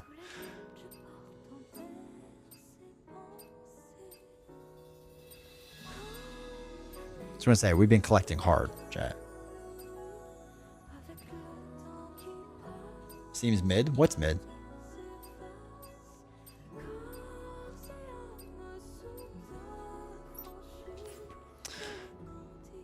Four-day weekend? That's nice.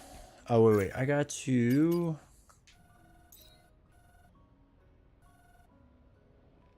What's this? Looking for my brother. Find Aaron who went in the mist. Okay, we want that.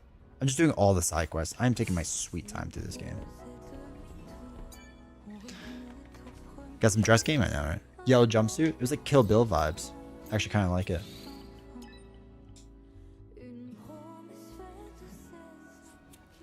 A digital version of Marvel Champions, I would pay full price for that game. It would make life easier.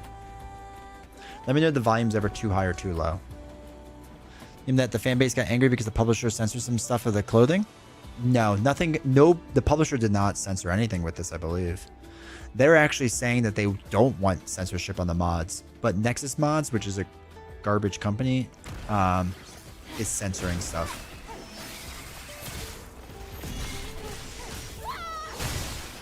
But yeah, I don't think they censored anything in this game. Kind of like what they did with Lord of the Rings, yeah. The Lord of the Rings digital one, though, isn't the same. It's different. All side questions, you're like right about the same place. I'm a lot more dressed. Well done. Yeah, I want to try to get as close to like perfecting it right away as I can.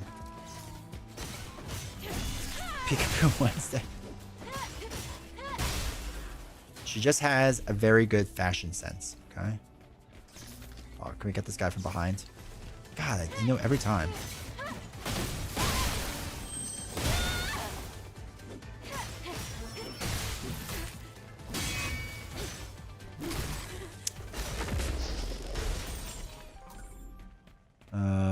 Wait, where am I going? This way. Do I have to go up? Wait, really? Ah, shoot. I went the wrong way. I didn't realize it was up there. Game, all you're doing is running around. Wait, let me change my school uniform real quick. Nah, man, this game is phenomenal. I'll fight anyone on it. If you like Souls-like games, like, to me, it's just a more player-friendly Souls-like game. Like, it's punishing, but it doesn't, like, absolutely decimate you.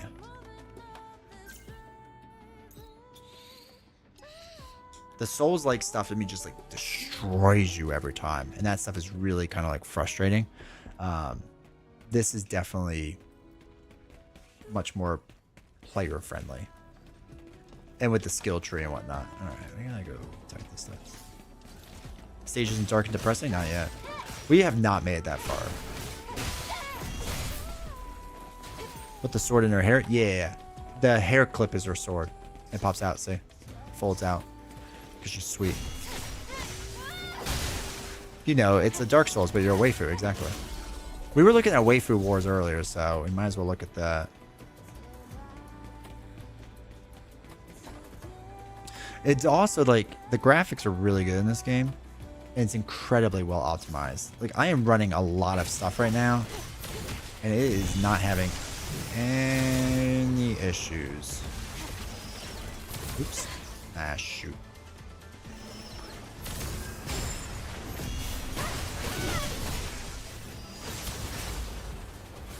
Ah, turn.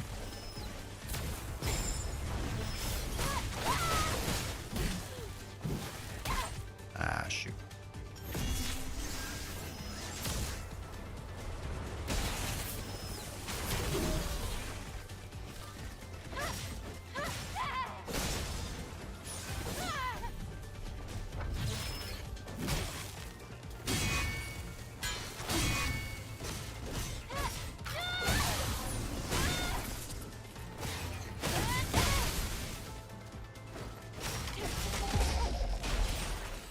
Got a range attack? Yeah, we found a gun. Well, we turned her, so we have a new friend. I forgot what her name is. And she turned my little droid thing into a gun. Because that's what you should do with all drones. Is turn them into guns. We come full circle on Waifu Wars.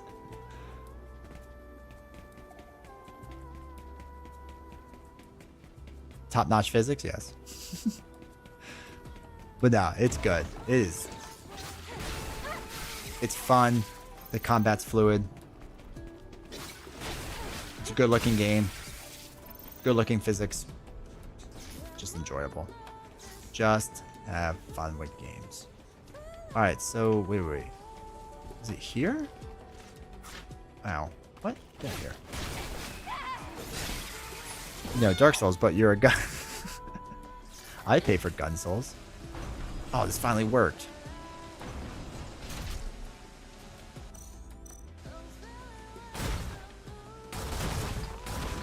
Yay. Mini game. Hey, there's a guy down there. Hi, buddy. Fake profit, right? Personally, that's fine. Okay. Aaron's locker.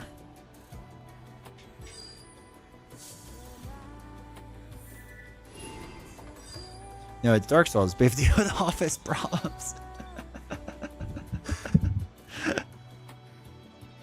That's gaming future right there.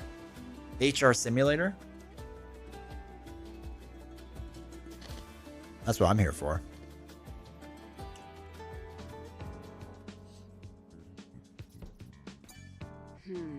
But Complete. Brother. Alright, so I don't think we can do anything. I think we've actually hit all of it. The second game is going to have like an even deeper story, which bring it on. Yeah. People complain that there's no story to this. First off, I don't need a story to kill evil monsters, but regardless, let's say that's a case of what you want. The better, like the story is good compared to like Dark Souls or Demon Souls. Now, there's a lot of lore in those games, but there's not like a ton of story. All right, so we're finally moving on in the story. Speak of the devil. But yeah, those games aren't like story rich. They just have a lot of lore that you have to like pay attention to after the fact. And like it's cool, don't get me wrong, I love the games, but let's not pretend that like it's this massive deep story. Alright, let's level up. Collect my ammo. What am I working on still? The llama from Cusco. This is the next thing I'm gonna have to work on collecting is all these cans. I'm so far behind my can game. Alright, let's go do the next one. Oh, you're here. I am here. I've been waiting for this. Are you ready to leave? Let's leave. Preparations are complete. Finally. Looks like the time has come to test out the alpha signal meter. It's a story for real. If it functions as intended, things should be a lot easier. I'll just play Persona again. Let me take you to Matrix 11. All right, Alex. Take me there. Take me there, brother.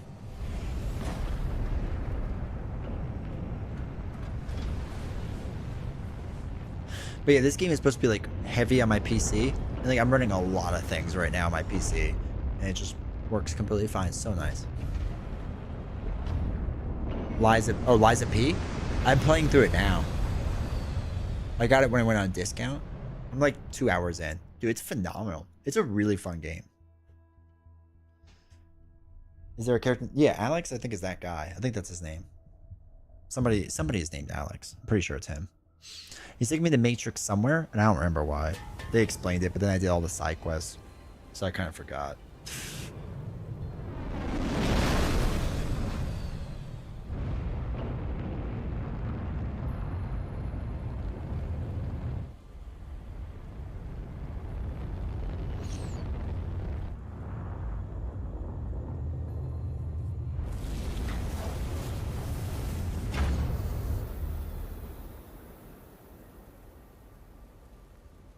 Big old ship.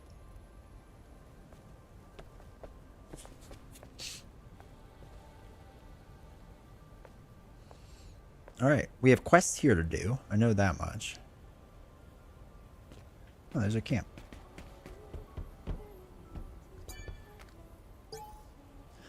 Blah blah blah. That's fine.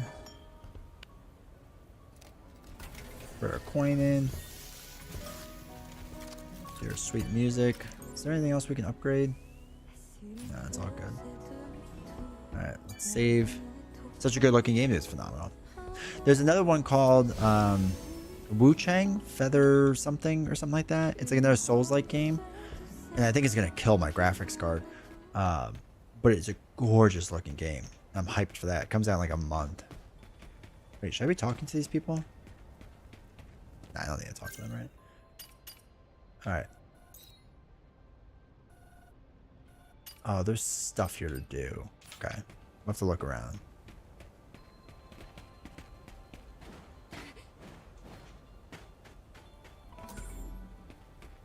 Okay, is this like not the right way to go?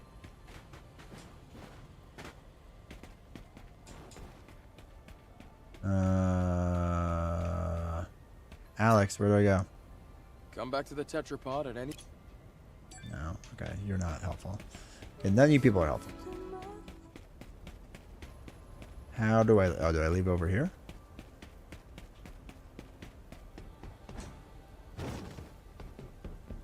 No, okay.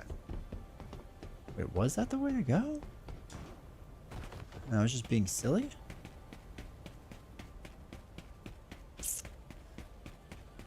Or is it like over here?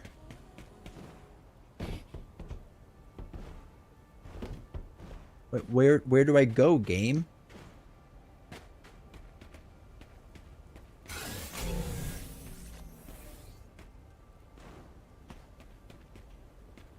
I don't understand. Go to the matrix signal. Yeah, how do I get over there?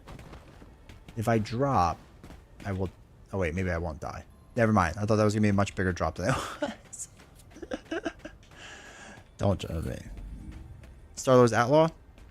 It says it's trash. I have not played it. If it goes heavily on sale, like any game I'm willing to give a fair shot to if it's heavily on sale. Oh, dead guy in the bathroom. The real traitor is in space. The hottest boss fight, dude. There's so many easy things I miss in this game constantly. It's borderline embarrassing.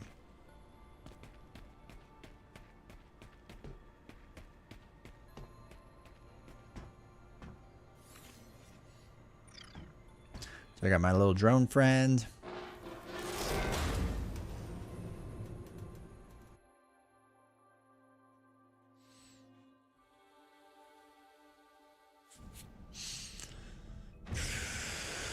Oh, creepy basement.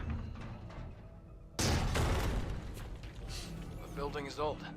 Most things don't even work. It's pretty fun, but I guess it depends on what you want in your An Star Wars underground games. facility. Is it some kind of It had a lot of issues in the beginning, right? It became one, And I yeah, assume they but it was patched a most of subway that. station first.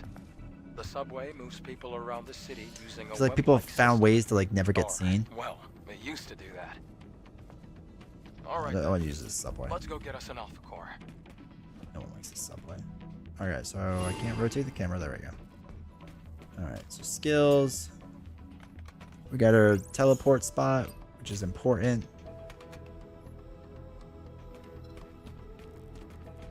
Lily, did you locate the core?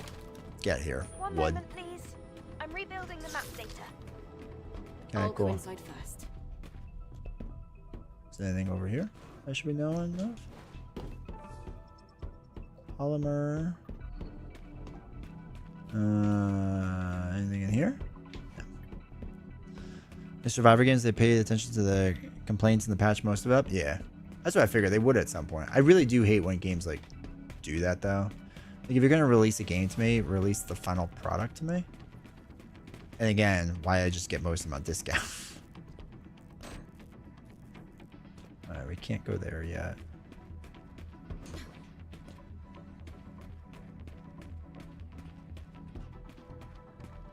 Watch out! This place is old. Structural integrity might be compromised. Yeah.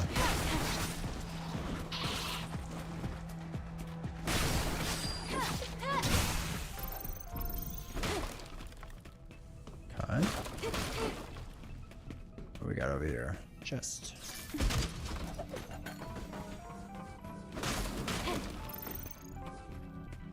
But I think after I finish this, at least one round of this, we'll do Liza P, or I'll do Liza P in the future. Oh, there's a little robot. Get him. Get him. Get him. Can't get away from me.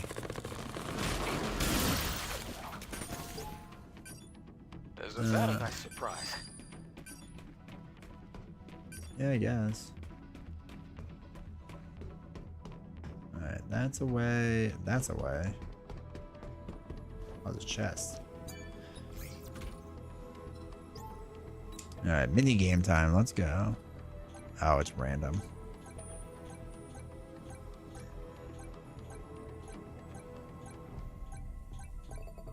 Ooh. Ooh.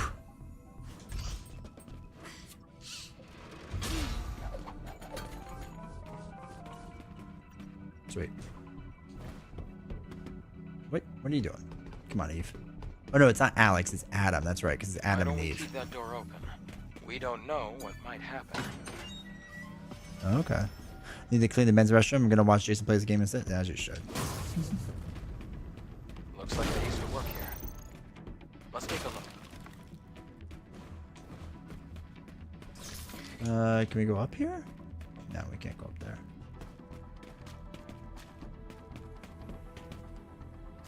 Yeah, he's not doing well. Doing there, Jeremy. You're right. Safe. Wait, your face. Face off.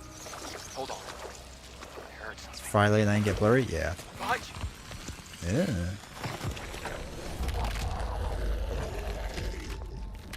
It's using a dead body as its host. Blue light glasses also work really well too. I use them during the day.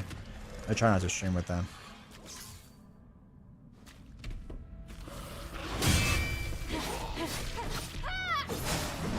Oh shoot.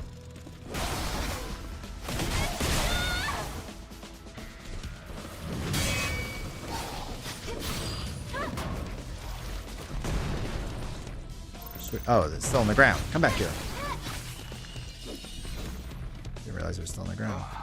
I've never seen an AT use a corpse as its host. Yeah, it's pretty gross. We'll probably encounter more of them soon enough. I hope not. Cthulhu. Yeah, right? Still on brand for us.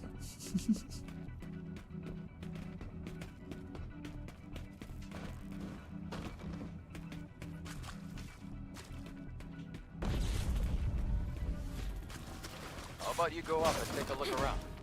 Blue light glasses? Yeah, dude. They help so much. Can we kill this guy? Backstab him. Backstab. Let's go. Murder. Oh, shoot. I missed him. I keep forgetting there's something that pops out. picking up a supply signal. Okay. Calm down, bro. Oh! It's an ambush!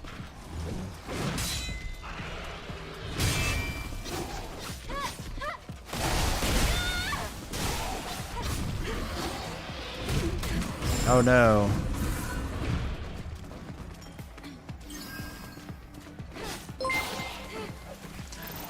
Thank you for the follow.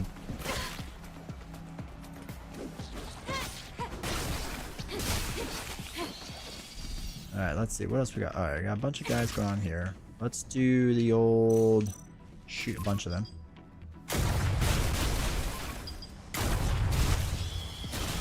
Work smarter, not harder. Oil drums rolling around here again. Oops, that's not what we want.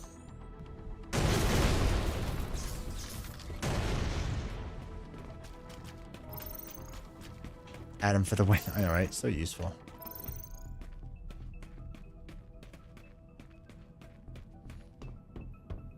Here as well. Oh, is this gonna be a dress? There are traces of survivors that Give us a I dress. wonder how long it's been since the sound. Yes, daily needed dress. Now I gotta craft that.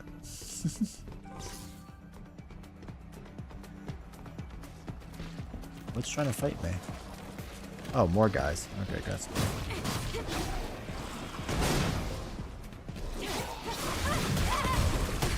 Ow.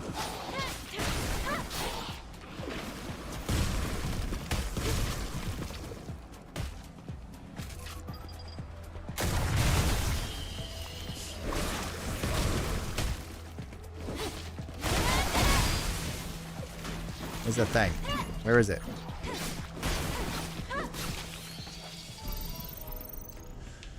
Okay. Sweet. Doing well, chat. Alright, I don't want to go down there yet. Wasn't there something over here that we just skipped over? Oh yeah, these stairs. Is there anything up here? I guess not. Okay. Go down this way. Got it.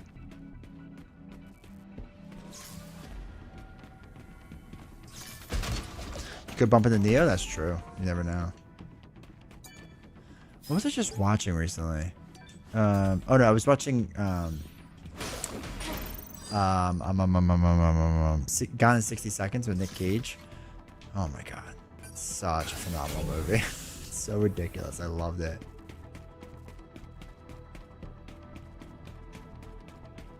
Alright, so that didn't lead us to where we need to be. Something over here? Oh, we can go up in there.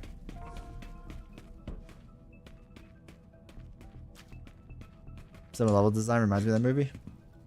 Gone in 60 Seconds, so good, dude. So good. Oh, I guess we gotta fight that thing? Question mark? Oh, fight. Come back here. Stop running away. Give me your goods. Proceeds to stretcher. But yeah, so novels had never seen the movie. And we didn't watch the whole thing. We didn't watch like the first hour. And I was like, no, you have to understand, this is peak Nick Cage. I mean, just absolutely phenomenal Nick Cage. And she's like, whatever. And then she slowly got like into it. And she's like, okay, maybe we have to finish this at some point. You think we can just kill this?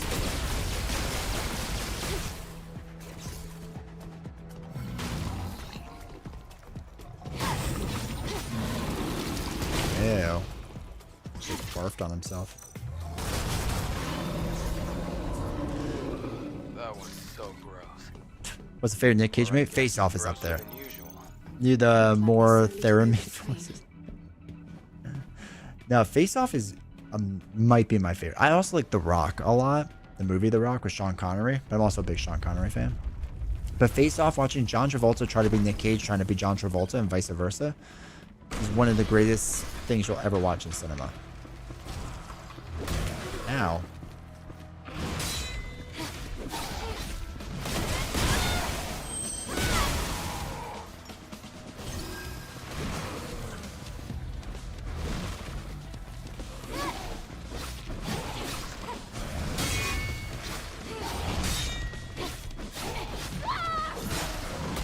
Ah, shoot.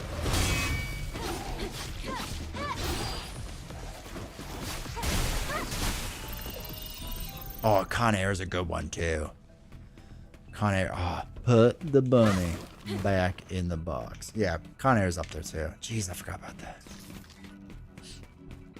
It's just, has he ever truly done a bad movie? I mean, let's be for real. Has Nick Cage ever done that? I'm gonna say no. This place looks safe. Let's rest for a bit. Does it look safe? Is this what safe looks like?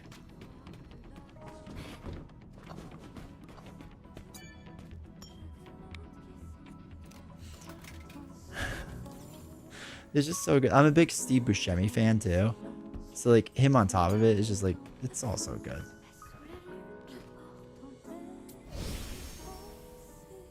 He's real as Big Daddy over here.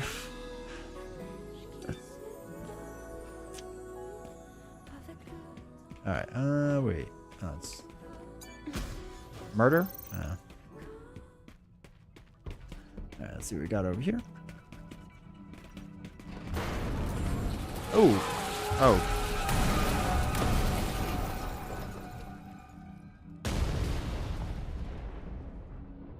Okay.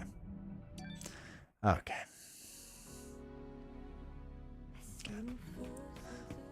Let's try that again. National Treasure? National Treasure is not bad. I'm not as big of a fan of it, but it's definitely not bad. Alright, now that we got murdered by that, can we walk over here and see what's up? Is there anything worth checking out? Oh no, that's just this half. Okay. Wasted. There should be a mod to put up the wasted scene from Grand Theft Auto on it. That'd be amazing.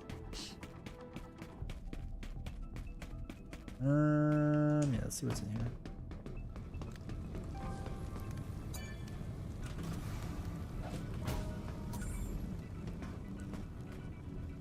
Help dodge. All right.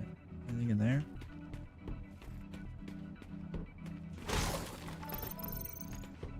He looks good. Alright, password. Let's store the code. Careful not to lose it. Yeah, don't worry. That's what the game's for. Recently, where he played himself and hangs out with Pedro Pascal is really funny. Which one was that? Really? Did I just die now? Didn't I? Oh, we don't have a thing. It'll be tough to get through here unless we restore power with a few. Yeah. We'll work on a Maybe few. we'll have more luck heading down. Sure. We'll see. With the giant rats, yeah, I'm sure things are gonna go great.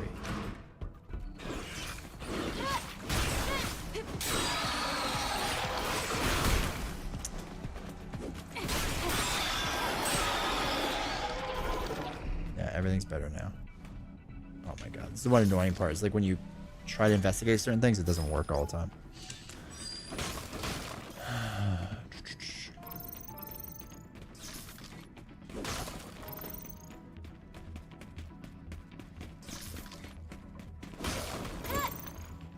Blaster cell. Boss fight? Question mark?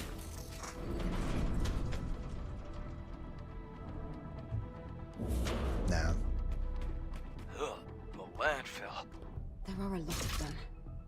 Assess the situation before engaging. It says I'm dead.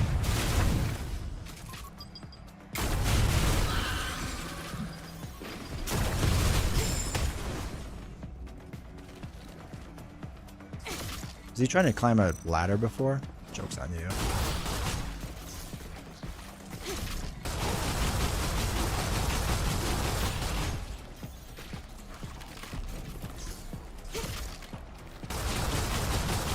Oh, did they get another body? Oh, I didn't realize how to do it faster. I have the high ground.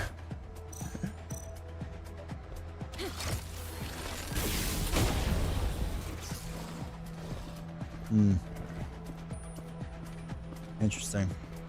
Well, not a murder.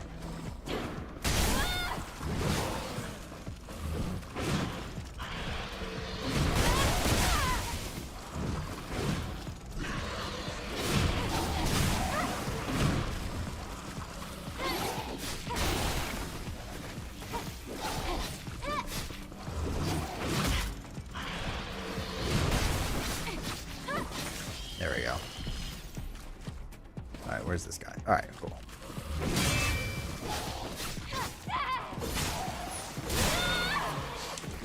Get over here.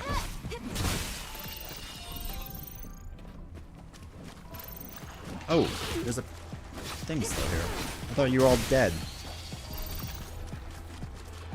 Oh, there's another. Oh, come on. Come on. That was tougher than expected. Oh, was it for you, Adam? Did you do a lot? Let's open the box. What's in the box?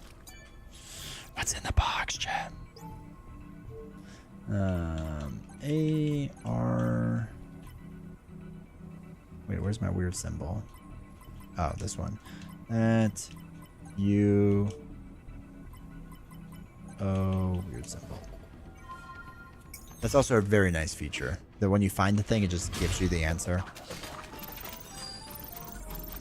Looks like Fusion another cell. fusion cell. Hey. Wait, what? Oh, there's a thing over there. Okay.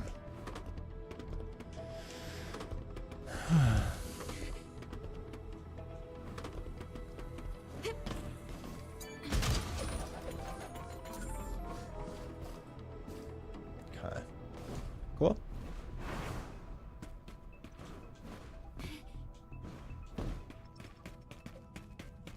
What's this? Oh, shotgun shells. That's not fun. We have to go up the thing, right? Yeah. So is this costume your favorite? No. It's fine. I don't have a favorite.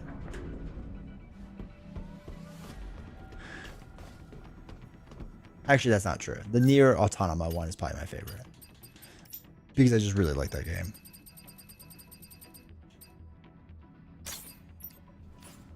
So the 2B outfit. I like that one a lot. But again, that's just because I'm a fan of that game. I still have to get the eye band thing so I can be blind.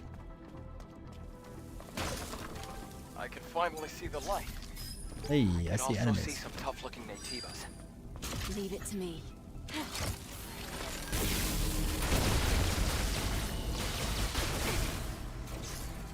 Come on, dude.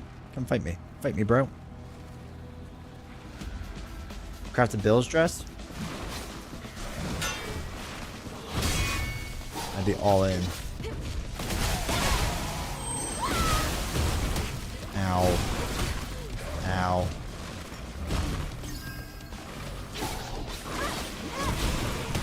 Oh, come on.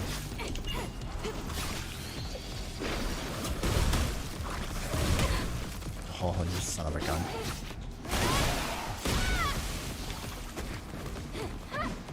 Where is it? Where is it? Get over here. Let's do this one. Watch out for the burritos. Oh.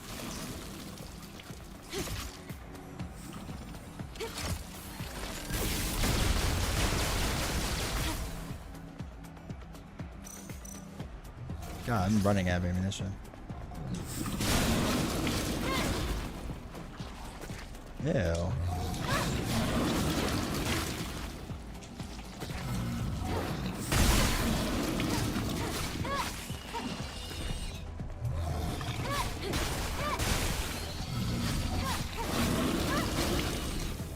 Now.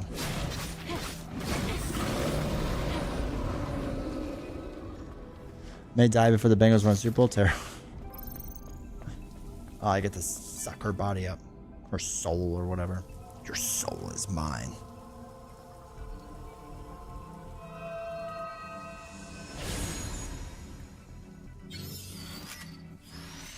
Ooh, I get extra life? Yeah. Sweet. I've been doing a bad job finding all of them. I feel like there's so many more hidden throughout the world. I just haven't found them yet.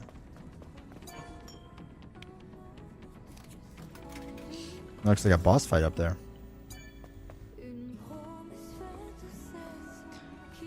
Bengals is bagels.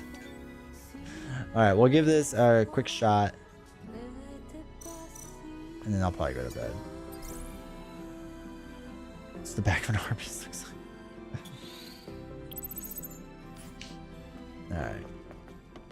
Let's see what the boss fight is. Eve, map data restoration complete. That's great. But the road ended. The core's signal is leading to the road up there. Then let's find a way up. Oh, maybe it's not a boss fight. You're really going there?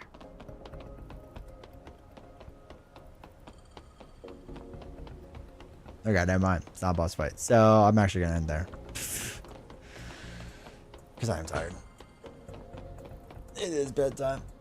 Alright, chat. I appreciate hanging out. Hopefully you enjoyed the old Reddit reply and whatnot. All that fun stuff and AI and whatnot.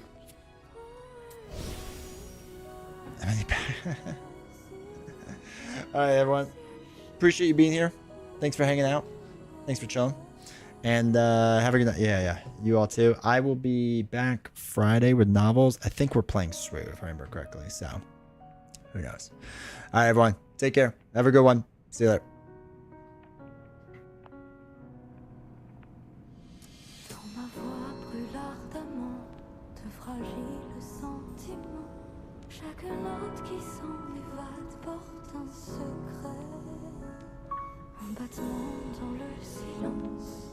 Noyé dans l'absence, mais sous la lune je porte en terre ces pensées. Comme la neige qui s'évade avec le